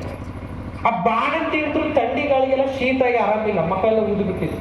ಸ್ವತಃ ಜಡ್ಜ್ ಮೇಡಮ್ ಅವ್ರು ಆ ಊರಿಗೆ ಹೋಗ್ತಾರೆ, ಇವರನ್ನ ಊರೊಳಗೆ ಕರ್ಗಲ್ಲ ಅಂತ ಹೇಳಿದ್ರೆ ಇಡೀ ಊರನ್ನೇ ಅರೆಸ್ಟ್ ಮಾಡಿಸ್ಬಿಡ್ತೀನಿ ಅಂತಕ್ಕಂಥ ಮಾತು. ಜಡ್ಜ್ ಎದುರಿಗೆ 5 ಕೊಡಪರ ನೀರನ್ನು ಅವಳ ಮೈ ಮೇಲೆ ಉಗ್ಗಿ ಒಳಗೆ ಕರೀತಾರೆ, ಆದ್ರೆ ಯಾರೂ ಮುಟ್ಟೋದಿಲ್ಲ. ಇನ್ನ ಯಾವ ಸಮಾಜದಲ್ಲಿ ಬದುಕ್ತಾ ಇದ್ದೇವೆ? ಸ್ವಾತಂತ್ರ್ಯ ಬಂದು 75 ವರ್ಷ. ಅದಕ್ಕ ಶ್ರೀನಾಥಣ್ಣ ಹೇಳಿದ 2 ಪುಸ್ತಕ ಅದಾವ. ಒಂದು ನಮಗೆ ಕಣ್ಣಿ ಕಾಣೋ ಪುಸ್ತಕ, ಇನ್ನೊಂದು ಒಳಗಡೆ ಅನುಷ್ಠಾನ ಮಾಡ್ಕೊಂಡಿರೋ ಪುಸ್ತಕ. ಹೀಗೆ ಮಡಿ ಮೈಲಿಗೆ ವಿಚಾರದಲ್ಲಿ ಹೆಣ್ಮಕ್ಳನ್ನ ಹೆಂಗ ತುಳಿದಾರ ಈ ದೇಶದೊಳಗ, ಒಂದು ಮುಟ್ಟಿನ ವಿಚಾರದಲ್ಲಿ ಹೆಣ್ಮಕ್ಳನ್ನ ಹೆಂಗ ತುಳಿದಾರ ಈ ದೇಶದೊಳಗ. ವಿರಕ್ತ ಪರಂಪರೆ ಮಠಾಧೀಶರು ಇದ್ದಾರೆ ಅಂತ ಹೇಳ್ಬೇಕು. ಬಸವಾದೀಶ್ವರರು ಹೇಳ್ತಾರೆ, ಇವತ್ತು ಕುತ್ಕೊಂಡ್ರೆ ಹೆಣ್ಮಕ್ಳಿದ್ರೆ ನೀವು ತೀರ್ಮಾನ ಮಾಡ್ಬೇಕು. ಮೇಲೆ ನಾವು ಹೆಣ್ಮಕ್ಳು 3 ಜನ ಅದಿಲ್ಲ. ಮುಟ್ಟಿನಿಂದ ಹುಟ್ಟಿದಾತ ಗರ್ಭಗುಡಿಯ ಹೊಕ್ಕ, ಬಸವಾದೀಶ್ವರರು ಹೇಳ್ತಾರೆ. ಮುಟ್ಟಿನಿಂದ ಹುಟ್ಟಿದಾತ ಗರ್ಭಗುಡಿಯ ಹೊಕ್ಕ, ಮುಟ್ಟನ್ನ ಹೊತ್ತಾಕೆಯನ್ನ ಗುಡಿಯ ಹೊರಗಿಟ್ಟ. ಮುಟ್ಟು ಮೈಲಿಗೆ ಎಂದು ಹೇಗಳಿವ ಹೇ ಮನುವಾದಿ ಕುನ್ನಿಗಳೇ, ಮುಟ್ಟು ಮೈಲಿಗೆ ಆದರೆ ಹುಟ್ಟು ಅದೆಂತ ದೊಡ್ಡ ಮೈಲಿಗೆ ಅಂತಕ್ಕಂಥ ಮಾತನ್ನ ಬಸವಾದೀಶ್ವರರು ಹೇಳ್ತಾರ. ನಾವು ಹೆಣ್ಮಕ್ಳು ತೀರ್ಮಾನ ಮಾಡೋಣ, ನಾವು ಈ ಮುಟ್ಟೇ ನಿಲ್ಲೋದು ಬೇಡ ಅಂತಿದ್ರೆ ಇವತ್ತು ಇವರೆಲ್ಲರೂ ಹುಟ್ಟಕ್ ಸಾಧ್ಯ ಇರ್ತಿತ್ತ? ಏನ್ರಿ, ಹೌದಿಲ್ಲ ಹೆಣ್ಮಕ್ಳು? ನಾವು ಮುಟ್ಟಿನ ರಕ್ತನೇ ಬೇಡಪ್ಪ ಅಂದಿದ್ರೆ ಇವತ್ತು ಪರಮ ಪೂಜ್ಯರು ಹುಟ್ಲಿಕ್ಕೆ ಸಾಧ್ಯ ಇರ್ತಿರ್ಲಿಲ್ಲ, ಅಮಿತ್ ಶಾನು ಹುಟ್ಟಕ್ ಸಾಧ್ಯ ಇರ್ತಿರ್ಲಿಲ್ಲ, ನರೇಂದ್ರ ಮೋದಿನೇ ಹುಟ್ಟಕ್ ಸಾಧ್ಯ ಇರ್ತಿರ್ಲಿಲ್ಲ. ಇವತ್ತು ಬಾಬಾ ಸಾಹೇಬ್ ಅಂಬೇಡ್ಕರ್ ಅವ್ರನ್ನ ಹಿಡಿದು, ಬಸವಣ್ಣನಿಂದ ಹಿಡಿದು, ಶಿವಾಜಿ ಮಹಾರಾಜರಿಂದ ಹಿಡಿದು, ಸ್ವಾಮಿ ವಿವೇಕಾನಂದ ಹಿಡಿದು ಎಲ್ಲಾ ಮಹನೀಯರು ಎಲ್ಲಿ ಹುಟ್ಟಿದರೆ ತಾಯಿಯ ಗರ್ಭದೊಳಗಡೆ ಮುಟ್ಟಿನ ರಕ್ತದಲ್ಲಿ ಮಿಂದೆದ್ದು ಹುಟ್ಟಿದವರೇ. ಅದಕ್ಕೆ ಕವಿ ಸರ್ವಜ್ಞ ಹೇಳ್ತಾರೆ, ಉಚ್ಚೆ ಹೊಯ್ಯುವ ಬಚ್ಚಲಿನೊಳಗೆ ಹುಟ್ಟಿದವ. ಎಲ್ಲಾಗಿತ್ತು ನಮ್ಮ ಜನನ? ಹೇಗೆ ಶ್ರೇಷ್ಠರಾಗ್ಲಿಕ್ಕೆ ಸಾಧ್ಯನ? ಉಚ್ಚೆ ಹೊಯ್ಯುವ ಬಚ್ಚಲಿನೊಳಗೆ ಹುಟ್ಟಿದವ ಅಂತಕ್ಕಂಥ ಮಾತನ್ನ ಕವಿ ಸರ್ವಜ್ಞ ಹೇಳ್ತಾರೆ. ಹೀಗೆ ಒಂದು ಮುಟ್ಟಿನ ವಿಷಯದಲ್ಲಿ ಇವತ್ತಿಗೂ ಕೂಡ ಹೆಣ್ಮಕ್ಳ, ನಮ್ಮ ಹೆಣ್ಮಕ್ಳು ಅಷ್ಟ ಇವತ್ತು ಮನ್ಯಾಗ ಹಬ್ಬ ಮಾಡೋದಂದ್ರೆ ಬೇಡ, ಹಿಂಗಾಗ್ಯದ. ಇವತ್ತು ಎಲ್ಲರೂ ಊರಿಗೆ ಹೋಗೋದು ಬೇಡ, ಹಿಂಗಾಗ್ಯದ. ಒಂದು ಸಣ್ಣ ಮಕ್ಕಳು ಮುಟ್ಟೋದಿಲ್ಲ, ಅಡಿಗೆ ಮನಿ ಒಳಗೆ ಹೋಗೋದಿಲ್ಲ, ದೇವ್ರ ಮನಿ ಒಳಗೆ ಹೋಗೋದಿಲ್ಲ, ಹಬ್ಬ ಹರಿದಿನಕ್ಕೆ ಹೋಗೋದಿಲ್ಲ. ಯಾಕಂದ್ರೆ ಹಿಂಗಾಗಿ ಮುಟ್ಟು ನೈಸರ್ಗಿಕ ಪ್ರಕ್ರಿಯೆ, ಅದು ವೈಜ್ಞಾನಿಕ ಪ್ರಕ್ರಿಯೆ. ಹೆಣ್ಮಕ್ಳಿಗೆ ಕೊಟ್ಟಿರ್ತಕ್ಕಂಥ ಈ ದೇಶದಲ್ಲಿ ಅದ್ಭುತವಾಗಿರ್ತಕ್ಕಂಥ ಕೊಡುಗೆ. ಅದನ್ನ ನಾವು ಮೌಢ್ಯದಿಂದ ನೋಡಿ ಇವತ್ತು ಹೆಣ್ಮಕ್ಳನ್ನ ತುಳಿತಾ ಇದೀವಿ ದೇಶದೊಳಗ. ಮುಟ್ಟಾದ ಹೆಣ್ಮಗಳು ಬಂದ್ರೆ ಅನಾಚಾರ ಆಗ್ತದ, ಅಪಚಾರ ಆಗ್ತದ, ತೊಂದರೆ ಆಗ್ತದ, ಕೆಡಕ್ ಆಗ್ತದ, ಮೈಲಿಗೆ ಆಗ್ತದ. ಇದನ್ನ ಎಲ್ಲಿ ಬರ್ದಾರ? ಶೂದ್ರರು ಒಳಗಡೆ ಬಂದ್ರೆ ದೇವ್ರ ಮೈಲಿಗೆ ಆಗ್ತದ, ಶೂದ್ರರು ಮುಟ್ಟಿಸ್ಕೊಂಡ್ರೆ ನಾವು ಮೈಲಿಗೆ ಹಾಕೇವಿ, ಕೆಡಕ್ ಹಾಕೈತಿ. ಇದನ್ನ ಎಲ್ಲಿ ಬರ್ದಾರ? ಮನುಸ್ಮೃತಿ ಒಳಗೆ ಬರ್ದಾರ. ನಾವು ಎಲ್ಲೂ ಹೋಗ್ಬಾರ್ದು, ಎಲ್ಲೂ ಬರಬಾರ್ದು, ಇದನ್ನ ಎಲ್ಲಿ ಹೇಳ್ತದ? ಶಾಸ್ತ್ರದೊಳಗೆ ಬರ್ದಾರ. ಅದಕ್ಕೆ ಬಸವಣ್ಣ 12ನೇ ಶತಮಾನದೊಳಗೆ ಹೇಳ್ತಾರ, ವೇದಕ್ಕೆ ಹೊರೆ ಕಟ್ಟುವೆ. ಇಷ್ಟು ಅದ್ಭುತವಾಗಿರ್ತಕ್ಕಂಥ ಬಸವಣ್ಣ ಈ ನಾಡಿನೊಳಗೆ ಹುಟ್ಟ್ಯಾರ. ಅಂತ ಬಸವಣ್ಣನೇ ಅವಮಾನಿಸುವಂತ ಶಾಸಕರನ್ನು ಈ ಜಿಲ್ಲೆ ಜನರು ಪಡೆದ. ಎಂತ ಕ್ರಾಂತಿಕಾರಿ ಬಸವಣ್ಣನನ್ನ ಈ ನಾಡು ಪಡೀತ. ಅಂತ ಬಸವಣ್ಣ ಆತ್ಮಹತ್ಯೆ ಮಾಡ್ಕೊಂಡು ಸತ್ತ ಅಂತಕ್ಕಂಥ ಸುಳ್ಳು ಪ್ರಚಾರವನ್ನು ಮಾಡ್ತಕ್ಕಂಥ ಜನಪ್ರತಿನಿಧಿಗಳನ್ನು ನಾವು ಪಡೆದ್ವಿ. ಕ್ರಾಂತಿಕಾರಿ ಬಸವಣ್ಣನವರು ಹೇಳ್ತಾರೆ, ವೇದಕ್ಕೆ ಹೊರೆಯ ಕಟ್ಟುವೆ, ಶಾಸ್ತ್ರಕ್ಕೆ ನಿಗಳವನಿಕ್ಕುವೆ, ತರ್ಕದ ಬೆನ್ನ ಬಾರನೆತ್ತುವೆ, ಆಗಮದ ಮೂಗ ಕೊಯ್ಯುವೆ ನೋಡಯ್ಯ, ಮಹಾದಾನಿ ಕೂಡಲ ಸಂಗಮ ದೇವ, ಮಾದಾರ ಚೆನ್ನಯ್ಯನ ಮನೆಯ ಮಗ ನಾನಯ್ಯ ಅಂತಕ್ಕಂಥ ಮಾತನ್ನ ಬಸವಣ್ಣ ಹೇಳ್ತಾರೆ. ಬಸವಣ್ಣ ಯಾರ ಮನಿ ಮಗ? ಯಾರ ಮನಿ ಮಗ? ಮಾದಾರ ಚೆನ್ನಯ್ಯನ ಮನೆಯ ಮಗ ನಾನಯ್ಯ ಅಂತಕ್ಕಂಥ ಮಾತನ್ನ ಹೇಳ್ತಾರೆ. ಹಾಗಂದ್ರೆ ಕೇವಲ ಶೂದ್ರರಂದ್ರೆ ಯಾರಪ್ಪ ಈ ದೇಶದೊಳಗ? ಕೇವಲ ಹೊಲೆ ಮಾದಿಗಳು ಶೂದ್ರರ ಶ್ರೀನಾಥಣ್ಣ? SC ST ನಾವಷ್ಟೇ ಅತಿ ಶೂದ್ರರ? ಈ ವರ್ಣಾಶ್ರಮ ಪದ್ಧತಿ ಒಳಗ ಕಾಲ ಕೆಳಗೆ ಹುಟ್ಟಿದ್ರಲ್ಲ ಶೂದ್ರರು ಅಂದ್ರೆ ಯಾರಂತ? ಅವ್ರು ಯಾರು? ಕೇವಲ ನಾವು ಹೊಲೆ ಮಾದಿಗರು ಅಲ್ಲ. ಇಂದಿನ ಲಿಂಗಾಯತರು, ಇಂದಿನ ಗೌಡ್ರು, ಇಂದಿನ ಕುಂಬಾರರು, ಇಂದಿನ ಬಡಿಗೇರು, ಇಂದಿನ ರೆಡ್ಡಿಗಳು, ಇಂದಿನ ಬಣಿಜಿಗರು, ಇಂದಿನ ಒಕ್ಕಲಿಗರು ಎಲ್ಲರೂ ಕೂಡ 12ನೇ ಶತಮಾನದಲ್ಲಿ ದಲಿತರೇ. ಬಸವಣ್ಣ ಬರೋಕ್ಕಿಂತ ಪೂರ್ವದಲ್ಲಿ ನಾವೇನಾಗಿದ್ದೀವಿ? ಬಸವಣ್ಣ ಲಿಂಗ ಧಾರಣೆ ಮಾಡೋ ಪೂರ್ವದಲ್ಲಿ ನಾವೇನಾಗಿದ್ದೀವಿ? ಇತಿಹಾಸ ಓದಬೇಕಲ್ಲ. ಅದಕ್ಕ ಬಾಬಾ ಸಾಹೇಬ್ ಅಂಬೇಡ್ಕರ್ ಹೇಳೋದು, ಇತಿಹಾಸ ಅಂದ್ರೆ ತಾಯಿ ಗರ್ಭ ಇದ್ದ ಹಾಗೆ. ಇತಿಹಾಸ ಅಂತ ಹೇಳಿದ್ರೆ ತಾಯಿ ಗರ್ಭ ಇದ್ದ ಹಾಗೆ ಅಂತಕ್ಕಂಥ ಮಾತನ್ನು ಬಸವಣ್ಣ ಹೇಳ್ತಾರೆ. ಅದಕ್ಕೆ ನಾವು ನಿಜವಾದ ಬಸವಣ್ಣನ ಇವತ್ತಿಗೂ ಎದೆಯಲ್ಲಿ ಅನುಷ್ಠಾನ ಮಾಡ್ಕೊಳ್ಳಿಕ್ಕಾಗಿಲ್ಲ. ನಿಜವಾದ ಅಂಬೇಡ್ಕರ್ ಅವರನ್ನ ಇವತ್ತು ಎದೆಯಲ್ಲಿ ಅನುಷ್ಠಾನ ಮಾಡ್ಕೊಳ್ಳಿಕ್ಕಾಗಿಲ್ಲ. ಕಾರಣ, ಬಸವಣ್ಣನವರನ್ನ ರಾಜಕೀಯಕ್ಕೆ ಸೀಮಿತ ಮಾಡಿದ್ವಿ, ಅಂಬೇಡ್ಕರ್ ಅವರನ್ನ ಜಾತಿಗಳಿಗೆ ಸೀಮಿತ. ಇವತ್ತು ಕನಕದಾಸರು ಕುರುಬರು, ಕುವೆಂಪು ಒಕ್ಕಲಿಗರಿಗೆ, ಶಿವಾಜಿ ಮಹಾರಾಜ ಮರಾಠರಿಗೆ, ಅಂಬೇಡ್ಕರ್ ಅಂದ್ರೆ ಹೊಲೆಮಾದಿಗರಿಗೆ, ಬಸವಣ್ಣ ಅಂದ್ರೆ ಲಿಂಗಾಯತರಿಗೆ. ಆದ್ರೆ ಅವ್ರು ಎಲ್ಲರೂ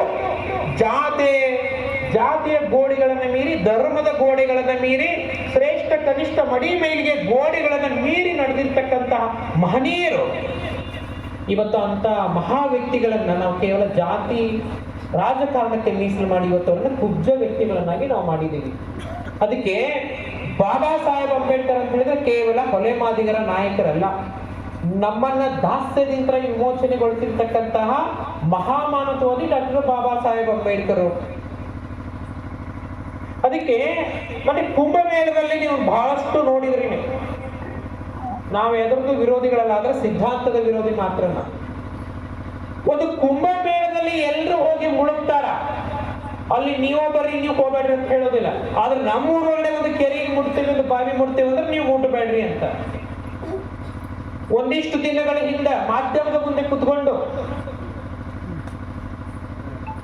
ನಮ್ಮ ಕನಕ ಗುರುಪೀಠದ ಸ್ವಾಮೀಜಿಯವರು ಹೇಳಿಕೆ ಕೊಡ್ತಿದ್ರು. ಪಕ್ಕಕ್ಕೆ ಮಾದಾರ ಚೆನ್ನಯ್ಯ ಸ್ವಾಮೀಜಿ ಕುತ್ಕೊಂಡಿದ್ರು. ಏನ್ ಕೊಟ್ಟಿದ್ರು ಅಂದ್ರ, ಇದೇನೋ ಅವ್ರ ಒಳಗಡೆ, ತುಮಕೂರು ಒಳಗಡೆ ಒಂದು ದೇವಸ್ಥಾನದ ಕಾರ್ಯಕ್ರಮಕ್ಕೆ ಹೋಗಿದ್ರು. ಏನಕ್ಕೆ ಕಾರ್ಯಕ್ರಮ ಇತ್ತ, ಅವ್ರನ್ನ ಒಳಗಡೆನೆ ಬಿಟ್ಕೊಳ್ಳಿಲ್ಲ ಅಂತ ಸ್ವಾಮೀಜಿಗಳನ್ನ. ಇಲ್ಲ ನೀವು ಒಳಗ್ ಬರಬೇಡ್ರಿ ಅಂತ ಹೇಳಿ. ಅರೆ, ಈ ರಾಜ್ಯಕ್ಕೆ ಮುಖ್ಯಮಂತ್ರಿ ಕೊಟ್ಟಿರ್ತಕ್ಕಂಥ ಸಮುದಾಯ ನನ್ನಪ್ಪ. ಈ ರಾಜ್ಯಕ್ಕೆ ಮುಖ್ಯಮಂತ್ರಿ ಕೊಟ್ಟಿರೋರು ನಾವು, ಪ್ರಬಲವಾಗಿರೋರು ನಾವು. ನನ್ನನ್ನು ಒಳಗಡೆ ಬಿಟ್ಕೊಳ್ಳೋದಿಲ್ಲ, ನಿಮ್ಮನ್ನು ಒಳಗಡೆ ಬಿಟ್ಕೊಳ್ಳೋದಿಲ್ಲ. ಸ್ವಾಮೀಜಿಗಳು ಬಹಳ ಬೇಸರಾಗಿ ಹೊರಗಡೆ ಬಂದ್ಬಿಡ್ತಾರೆ. ನೀವೇನಾರು ಯಾಕೆ ಮಾಡ್ಕೊಳ್ರಿ ದುರಂತ ಅಂತಂದ್ರೆ ಅಲ್ಲಿ ಭಕ್ತರು ಬಂದು ಹೇಳ್ತಾರಂತ, ನೀವು ಬಂದ ಮೇಲೆ ದೇವಸ್ಥಾನ ಎಲ್ಲ ಪೈಪ್ ಹಿಡಿದು ತೊಳೆದ್ರಿ ಅಂತಕ್ಕಂಥ ಮಾತು. ಪಕ್ಕ ಕೂತ್ಕೊಂಡ್ರೆ ಮಾದಾರ ಚೆನ್ನಯ್ಯ ಸ್ವಾಮೀಜಿ ಹೇಳ್ತಾರೆ, ನಿಮಗೆ ಒಂದು ಸರಿಯಾಗಿ ನನಗೆ ಸಾವಿರಾರು ಸರಿಗೈತಿ, ನೀವು ಹೇಳ್ತೀರಿ ನಾ ಹೇಳ್ಕೊಳಕತ್ತಿಲ್ಲ ಅಂದ್ರೆ ಇನ್ನ ನಾವು ಯಾವ ಸಮಾಜದೊಳಗಡೆ ಬದುಕಾಕತ್ತೀವಿ? ಇನ್ನ ಯಾವ ಸಮಾಜದೊಳಗಡೆ ಬದುಕಾಕತ್ತೀವಿ? ಅಯೋಧ್ಯೆ ಶ್ರೀರಾಮಚಂದ್ರ ದೇವಸ್ಥಾನದ ಹತ್ರ ಹೋಗಿ ಎಲ್ಲಾ ಸ್ವಾಮೀಜಿಗಳು ಸೆಲ್ಫಿ ತಕ್ಕೊಂಡು, ಸುತ್ತೂರು ಮಠದ ದೇಶಿಕೇಂದ್ರ ಸ್ವಾಮೀಜಿಗಳನ್ನ ಹಿಡಿದು, ತುಮಕೂರಿನ ಸಿದ್ಧಗಂಗಾ ಮಠಾಧೀಶರು ಹಿಡಿದು, ಆದ್ರೆ ಅವರೆಲ್ಲ ಎಲ್ಲಿದ್ರು ಹಿಂಗ ನಾ ಏನ್ ನಿಂತನಲ್ಲ ಗುಡಿ ಹೊರಗ ಹಿಂಗಿದ್ರು, ಹಿಂಗ ನಿಂತ್ಕೊಂಡು ಸೆಲ್ಫಿ ಹೊಡ್ಕೊಂಡು ಐ ಆಮ್ ಟುಡೇ ಅಯೋಧ್ಯೆ ಅಂತ ಹಾಕಿದ್ರು. ಆದ್ರೆ ಒಳಗಡೆ ಗರ್ಭಗುಡಿ ಒಳಗಡೆ ಕಾಗೆ ಹಾಕೊಂಡಿರೋರಿದ್ರು. ಅವ್ರು ಯಾರು? ಅಷ್ಟಮಠಗಳ ಮಠಾಧೀಶರು ಒಳಗಡೆ ಇದ್ರು. ಇಷ್ಟ ತಿಳ್ಕೋಬೇಕು, ನಮ್ಮನ್ನು ಯಾರನ್ನೂ ಅವರು ಮನುಷ್ಯರು ಅಂತ ಒಪ್ಕೊಳ್ಳೋದ್ರಲ್ಲಿ ಇವತ್ತಿನವರೆಗೂ ಶೂದ್ರರೇ ಅಂತಕ್ಕಂಥ ಭಾವದಿಂದ ಅವ್ರು ನಮ್ಮನ್ನು ನೋಡ್ತಾರೆ. ಅದಕ್ಕೆ ಈ ದೇಶದಲ್ಲಿ ಸಂವಿಧಾನ ಉಳಿದ್ರೆ ಮಾತ್ರ.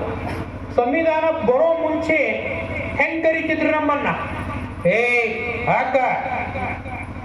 ಯಾಕ ನಾವು ನಮಸ್ಕಾರ ಬುದ್ಧಿ ಅಂದ್ರು ಯಪ್ಪ ನಮಸ್ಕಾರ ಅಂದ್ರು, ದಣಿ ನಮಸ್ಕಾರ ಅಂದ್ರು ಏನ ಅಲ್ಲೇ ನಿಂದ್ರ. ಸಂವಿಧಾನ ಬರೋ ಪೂರ್ವದಲ್ಲಿ ನಮ್ಮನ್ನ ಹಂಗ ಮಾತಾಡ್ತವ್ರು ಇವಾಗ 5 ವರ್ಷಕ್ಕೆ ಒಂದ್ಸರಿ ನಮ್ಮ ಮನೆ ಕಟ್ಟಿ ಬಂದು ಕುತ್ಕೊಂಡು ನಮ್ ಕಾಲ ಬೀಳ್ತಾರಂದ್ರೆ ಅದಕ್ಕೆ ಕಾರಣ ಡಾಕ್ಟರ್ ಬಾಬಾ ಸಾಹೇಬ್ ಅಂಬೇಡ್ಕರ್ ಬರೆದಿರೋ ಸಂವಿಧಾನ. ಇವತ್ತು ನೀವು ನಮಸ್ಕಾರ ಅಂದ್ರೆ ಹಾಯವ್ವ ನಮಸ್ಕಾರ ಅಂತಾರ, ಇವತ್ತು ನೀವು ನಮಸ್ಕಾರ ಅಂದ್ರೆ ಹಾಯಪ್ಪ ನಮಸ್ಕಾರ ಅಂತಾರ. ಹಂಗ ಮೆರೆದು ಜನ ಇವತ್ತು ಹಿಂಗ ಬೆನ್ನು ಬಾಗಿಸಿ ನೀವು ನಮಸ್ಕಾರ ಮಾಡೋದು ಕಲ್ತಾರಂದ್ರ ಅದು ಸಂವಿಧಾನಕ್ಕಿರೋ ಭಯ ಈ ದೇಶದೊಳಗ. ಅದಕ್ಕೆ ಇವತ್ತು ಅಂತ ಸಂವಿಧಾನ ಅಪಾಯಗೊಳ, ಅಂತ ಸಂವಿಧಾನವನ್ನ ಬದಲಾವಣೆ ಮಾಡಲೇಬೇಕಂತಕ್ಕಂಥ ವಾದವನ್ನ ಇಟ್ಕೊಂಡು ಸಾಕಷ್ಟು ಷಡ್ಯಂತ್ರ ಈ ದೇಶದಲ್ಲಿ ನಡೀಲಿಕ್ಕೆ. ಕೇವಲ ಬಸವಣ್ಣನವರ ಅನುಭವ ಮಂಟಪದ ಚಿತ್ರವನ್ನ ಪಾರ್ಲಿಮೆಂಟ್ ಅಲ್ಲಿ ಬಿಡಿಸಿದ್ರೆ ಸಾಲದು, ಬಸವಣ್ಣನವರ ಆಶಯಗಳನ್ನು ಎತ್ತಿ ಹಿಡಿಬೇಕಾಗ್ತದ. ಬಸವಣ್ಣನವರ ಆಶಯಗಳು ಎಂತವಿದ್ವು? ಇವತ್ತು ಹೆಣ್ಮಗಳು ಮನೆಯಾಗಿದ್ರು ಸೇಫ್ಟಿ ಇಲ್ಲ, ಶಾಲೆಗಿದ್ರು ರಕ್ಷಣೆ ಇಲ್ಲ, ಹಾಸ್ಟೆಲ್ನಾಗಿದ್ರು ರಕ್ಷಣೆ ಇಲ್ಲ, ಕೊನೆಗೆ ಮಠದೊಳಗಿದ್ರು ಆಕಿಗೆ ರಕ್ಷಣೆ ಇಲ್ಲ. ಮಠದೊಳಗೂ ಆಕಿ ಮೇಲೆ ಅತ್ಯಾಚಾರ ನಡೀಲಿಕ್ಕತ್ತವ. ಇನ್ ಹೆಣ್ಮಕ್ಳು ಎಲ್ಲಿರ್ಲಿಕ್ಕೆ ಸಾಧ್ಯ? ಅದಕ್ಕ ಬಸವಣ್ಣ ಕಂಡಿದ್ದು ಹೆಂಗ? ಹೆಣ್ಮಕ್ಳನ್ನ ಬಸವಣ್ಣ ನೋಡಿದ ಮಹಾದೇವಿ ಅನುಭವ ಮಂಟಪದೊಳಗೆ ಹೋದ್ರೆ ಬರೀ ಮಹಾದೇವಿ ಅಂತ ಕರೀಲಿ, ಅಕ್ಕ ಮಹಾದೇವಿ ಅಂತ ಹೇಳಿ ಕರೆದಿರ್ತಕ್ಕಂಥ ಪರಂಪರೆ ನಮ್ಮ ಬಸವಣ್ಣನವರ ನಾಡಿನದ್ದು. ಅದಕ್ಕೆ ಶರಣೆ ಅಕ್ಕ ಮಹಾದೇವಿ ಹೇಳ್ತಾಳ, ತಾ ಮಾಡಿದ ಹೆಣ್ಣು ತನ್ನ ತಲೆಯ ನೀರಿತ್ತು, ತಾ ಮಾಡಿದ ಹೆಣ್ಣು ತನ್ನ ತೊಡೆಯ ನೀರಿತ್ತು, ತಾ ಮಾಡಿದ ಹೆಣ್ಣು ತನ್ನ ನಾಲಿಗೆ ನೀರಿತ್ತು, ತಾ ಮಾಡಿದ ಹೆಣ್ಣು ನಾರಾಯಣನ ಹೃದಯವನ್ನೇರಿತ್ತು. ಅದಕ್ಕೆ ಕಾರಣ ಹೆಣ್ಣಲ್ಲ, ಹೆಣ್ಣು ರಕ್ಕಸಿ ಎಲ್ಲ, ಹೆಣ್ಣು ತಾ ಸಾಕ್ಷಾತ್ ತತ್ಲ ಸಿದ್ಧ ಮತ್ತು ಚನ್ನ ಮಲ್ಲಿಕಾರ್ಜುನ ಅಂತಕ್ಕಂಥ ಮಾತನ್ನ ಶರಣೆ ಅಕ್ಕ ಮಹಾದೇವಿ ಹೇಳಿದ್ದಾಳೆ. ಹೀಗಾಗಿ ಸಂವಿಧಾನ, ವಚನ ಸಾಹಿತ್ಯ, ಅನುಭವ ಮಂಟಪ ಒಂದೇ ನಾಣ್ಯದ 2 ಮುಖಗಳಿದ್ದ ಹಾಗೆ ವಚನಗಳು ಉಳಿದ್ರ ಸಂವಿಧಾನ ಉಳಿತದ, ಸಂವಿಧಾನ ಉಳಿದ್ರ ವಚನಗಳು ಉಳಿತದ. ಹೀಗಾಗಿ ನಮ್ಮ ನಾಡಗೀತೆ ಒಳಗೆ ನೋಡ್ರಿ, ನಮ್ಮ ನಾಡಗೀತೆ ಒಳಗೆ ಗಮನಿಸ್ರಿ, ಕುವೆಂಪು ಹೇಗ್ ಬರ್ದಾರ? ಹಿಂದೂ, ಕ್ರೈಸ್ತ, ಮುಸಲ್ಮಾನ, ಪಾರಸಿಕ, ಜೈನರು ಉದ್ಯಾನ. ನಮ್ಮ ಯುವ ಪ್ರಧಾನ ಕಾರ್ಯದರ್ಶಿಗಳು ಕುತ್ಕೊಂಡಿದ್ದ, ಅದ್ರೊಳಗೆ ಆರ್ಯರು ಎಲ್ಲೂ ಇಲ್ರಿ. ಹಿಂದೂ, ಕ್ರೈಸ್ತ, ಮುಸಲ್ಮಾನ, ಪಾರಸಿಕ, ಜೈನರು ಉದ್ಯಾನ ಆರ್ಯರಿಲ್ಲ. ನಮ್ಮ ರಾಷ್ಟ್ರಗೀತೆ ಗಮನಿಸ್ರಿ, ಪಂಜಾಬ, ಸಿಂಧು, ಗುಜರಾತ, ಮರಾಠ, ದ್ರಾವಿಡ, ಉತ್ಕಲ, ವಂಗ, ಅಲ್ಲೂ ಆರ್ಯರು ಇರಲಿಲ್ಲ. ಅದಕ್ಕೆ ಹೀಗಾಗಿ ಮುಂಬರುವ ದಿನಗಳಲ್ಲಿ ರಾಷ್ಟ್ರಗೀತೆಯಲ್ಲಿ ಇರದೇ ಇರ್ತಕ್ಕಂಥ ಆರ್ಯರ ವಂಶವನ್ನ, ನಾಡಗೀತೆಯಲ್ಲಿ ಇರದೇ ಇರ್ತಕ್ಕಂಥ ಆರ್ಯರನ್ನ ದೇಶ ಬಿಟ್ಟು ಓಡಿಸ್ತಕ್ಕಂಥ ಕೆಲಸವನ್ನ ಸಂವಿಧಾನದ ವಾದಿಗಳು ಮಾಡ್ಬೇಕಂತಕ್ಕಂಥ ಕಳಕಳಿಯ ಮನವಿಯನ್ನ ಮಾಡ್ತಾ ಬಹಳಷ್ಟು ಸಮಯವನ್ನು ತೆಗೆದುಕೊಂಡಿದ್ದೇವೆ. ಗಣ್ಯಾತಿ ಗಣ್ಯರು ಪರಮ ಪೂಜ್ಯರಿದ್ದಾರೆ ಮಾತಾಡ್ಲಿಕ್ಕೆ. ಹೀಗಾಗಿ ಎಲ್ಲಾ ಧರ್ಮಗಳು ನಿಮ್ಮ ಎದೆಯೊಳಗಿರ್ಲಿ, ಸಂವಿಧಾನ ವಚನದ ಧರ್ಮ ನಿಮ್ಮ ತಲೆ ಮೇಲೆ ಇರ್ಲಿ ಅಂತಕ್ಕಂತಹ ಮಾತನ್ನ ಹೇಳ್ತಾ, ಬಾಬಾ ಸಾಹೇಬ್ ಅಂಬೇಡ್ಕರ್ ಅಂದ್ರೆ ಕೇವಲ ಮೆರವಣಿಗೆ ಆಗಬಾರ್ದು, ಬಾಬಾ ಸಾಹೇಬ್ ಅಂಬೇಡ್ಕರ್ ಅಂದ್ರೆ ಕೇವಲ ಫ್ಲೆಕ್ಸ್, ಬ್ಯಾನರ್, ಫೋಟೋಗಳಾಗಬಾರ್ದು. ಬಾಬಾ ಸಾಹೇಬ್ ಅಂಬೇಡ್ಕರ್ ಅಂತ ಹೇಳಿದ್ರೆ ಪುಸ್ತಕಗಳಲ್ಲಿ ಇದ್ದಾರೆ. ದಯವಿಟ್ಟು ನಿಮ್ಮ ಮಕ್ಕಳಿಗೆ ಪುಸ್ತಕಗಳನ್ನ ಓದೋದನ್ನ ಕಲಿಸ್ರಿ, ಶಿಕ್ಷಣವನ್ನ ಕಲಿಸ್ರಿ. ನಿಮ್ಮನ್ನ, ನಿಮ್ಮ ಸಮಾಜವನ್ನ, ನಿಮಗೆ ಅಂಟಿರ್ತಕ್ಕಂಥ ಕಳಂಕವನ್ನ, ನೀವು ಅನುಭವಿಸ್ತಿರ್ತಕ್ಕಂಥ ದಾಸ್ಯದಿಂದ ನಿಮ್ಮನ್ನ ಮುಕ್ತಿ ಮಾಡಬಲ್ಲ ಏಕೈಕ ಆಯುಧ ಜಗತ್ತೊಳಗೆ ಯಾವ್ದಾದ್ರು ಇದ್ರ ಅದು ಶಿಕ್ಷಣ ಮಾತ್ರ ಸ್ನೇಹಿತರೆ. ಶಿಕ್ಷಣ ಒಂದಿದ್ರ ನಿಮ್ಮನ್ನ ಎಂತಹ ಜನರಾದ್ರೂ ನಿಮ್ಮನ್ನ ಬೆಲೆ ಕೊಟ್ಟು ಒಳಗಡೆ ಕರೀತಾರೆ. ಶಿಕ್ಷಣ ಇಲ್ಲ ಅಂದ್ರೆ ನಮ್ಮನ್ನ ಯಾರು ನಾಯಿಗಳಿಗಿಂತ ಕಡಿಯಾಗಿ ನೋಡ್ತಾರೆ. ಅದಕ್ಕೆ ನೀವು ಒಂದು ಹೊತ್ತು ಊಟ ಬಿಡ್ರಿ, ನೀವು ಒಂದು ಹಬ್ಬ ಮಾಡೋದು ಬಿಡ್ರಿ, ನೀವು ಒಡವೆ ಹಾಕೊಳ್ಳೋದು ಬಿಡ್ರಿ, ನಿಮ್ಮ ಮಕ್ಕಳಿಗೆ ಶಾಲೆ ಕಲಿಸ್ರಿ. ಇವತ್ತೇನಿಲ್ಲ ಮಕ್ಕಳು ಬಂದಿರಲ್ಲ, IAS officer, KS officer, IPS officer ಆಗಿ ಎಸ್ಕಾರ್ಟ್ ಗಾಡಿ ಒಳಗೆ, ಇನೋವಾ ಕಾರ್ ಒಳಗೆ, ರೆಡ್ ಲೈಟ್ ಕಾರ್ ಒಳಗೆ ಈ ರೋಡ್ ಒಳಗೆ ಬಂದು ಇಳಿದ್ರಿ ಅಂತಂದ್ರೆ ಅವತ್ತು ಈ ಕಾರ್ಯಕ್ರಮಕ್ಕೆ ಸಾರ್ಥ ಮುಡ್ತು ಅಂತಕ್ಕಂತಹ ಮಾತನ್ನು ಹೇಳ್ತಾ, ಹೆಣ್ಮಕ್ಳನ್ನ SSLC ಮುಗೀತು, PUC ಮುಗೀತು ಅಂತ ಹೇಳಿ ಮದುವೆ ಮಾಡಿ ಕೊಡಬೇಡ. ಆಕಿ ಬೇರೆಯವ್ರ ದೀಪ ಹಚ್ಚಕ್ಕಲ್ಲ, ಆಕಿ ಜಗತ್ತಿನ ದೀಪ ಹಚ್ಚಕ್ಕೆ, ಕೇವಲ ಬೇರೆಯವ್ರ ಮನೆಗೆ ದೀಪ ಹಚ್ಚಕ್ಕಲ್ಲ ಹೆಣ್ಮಕ್ಳು. ಹೀಗಾಗಿ ಹೆಣ್ಮಕ್ಳನ್ನ ಓದಿಸ್ರಿ, ಮೌಢ್ಯದಿಂದ ದೂರ ಇಲ್ರಿ. ಬೆತ್ತಲೆ ಸೇವೆ ಮಾಡೋದ್ರಿಂದ, ಉರುಳು ಸೇವೆ ಮಾಡೋದ್ರಿಂದ, ಬೇಗ ಉಟಿಕೆ ಉಡೋದ್ರಿಂದ, ಪಟ್ಲಿಗೆ ಹಿಡಿಯೋದ್ರಿಂದ, ಕೌಡಿ ಸರ ಹಾಕೋದ್ರಿಂದ ಯಾವ ದಾಸ್ಯವು ನಿಮ್ಮನ್ನ ಬಿಡುಗಡೆ ಮಾಡ್ಲಿಕ್ಕೆ ಸಾಧ್ಯ ಇಲ್ಲ. ಕೇವಲ ಸಂವಿಧಾನವನ್ನ ಓದೋದ್ರ ಮುಖಾಂತರ ಮಾತ್ರ ನೀವು ದಾಸ್ಯದಿಂದ ವಿಮೋಚನೆ ಆಗಬಹುದು ಅಂತಕ್ಕಂತಹ ಮಾತನ್ನ ವ್ಯಕ್ತಪಡಿಸ್ತಾ ಡಾಕ್ಟರ್ ಬಾಬಾ ಸಾಹೇಬ್ ಅಂಬೇಡ್ಕರ್ ಸಂವಿಧಾನದ ಹೋರಾಟದ ರಥವನ್ನ ಎಳಿಲಿಕ್ಕೆ ನನ್ನಂತೂ ಒಬ್ಬ ಟ್ರಾನ್ಸ್ಜೆಂಡರ್ ಮಹಿಳೆ ಮುಂದಾಗೇನಿ, ನನ್ನ ಜೊತೆಗೆ ನೀವು ಕೈ ಜೋಡಿಸ್ರಿ ಅಂತಕ್ಕಂತಹ ಮಾತನ್ನ ಹೇಳುತ್ತಾ, ಬಹುಶಃ ಈ ನೆಲದಲ್ಲಿ ಅತ್ಯಂತ ಅಂಚಿಗೆ ತಳ್ಳಲ್ಪಟ್ಟಿರ್ತಕ್ಕಂಥ ಸಮುದಾಯ ಅಂತ ಹೇಳಿದ್ರೆ ಅದು ನಮ್ಮ ಸಮುದಾಯ. ಆ ಸಮುದಾಯದ ಒಬ್ಬ ತಳಮಟ್ಟದ ಕಾರ್ಯಕರ್ತೆಯನ್ನ, ಹೋರಾಟಗಾರ್ತೆಯನ್ನು ಗುರುತಿಸಿ ನಿಮ್ಮೂರಿನ ಈ ಘನ ವೇದಿಕೆ ಮೇಲೆ ಆಹ್ವಾನ ಮಾಡಿದ್ದಕ್ಕಾಗಿ ಆ ಕಾರ್ಯಕ್ರಮದ ಸಭಾ ಸಂಚಾಲಕರಿಗೆ, ಆಯೋಜಕರಿಗೆ, ಪರಮ ಪೂಜ್ಯ ಗುರುಗಳಿಗೆ, ಗಣ್ಯರಿಗೆ, ತಮ್ಮೆಲ್ಲರಿಗೂ, ಊರಿನ ಎಲ್ಲ ನಾಗರಿಕರಿಗೂ ನನ್ನ ಭಕ್ತಿಪೂರ್ವಕ ಶರಣಾರ್ಥಿಗಳನ್ನು ಒದಗಿಸ್ತಾ ನನ್ನ ಮಾತುಗಳನ್ನು ಮುಗಿಸ್ತಾ ಇದ್ದೇನೆ. ಜೈ ಭೀಮ್, ಜೈ ಸಂವಿಧಾನ್, ಲಾಲ್ ಸಲಾಮ್.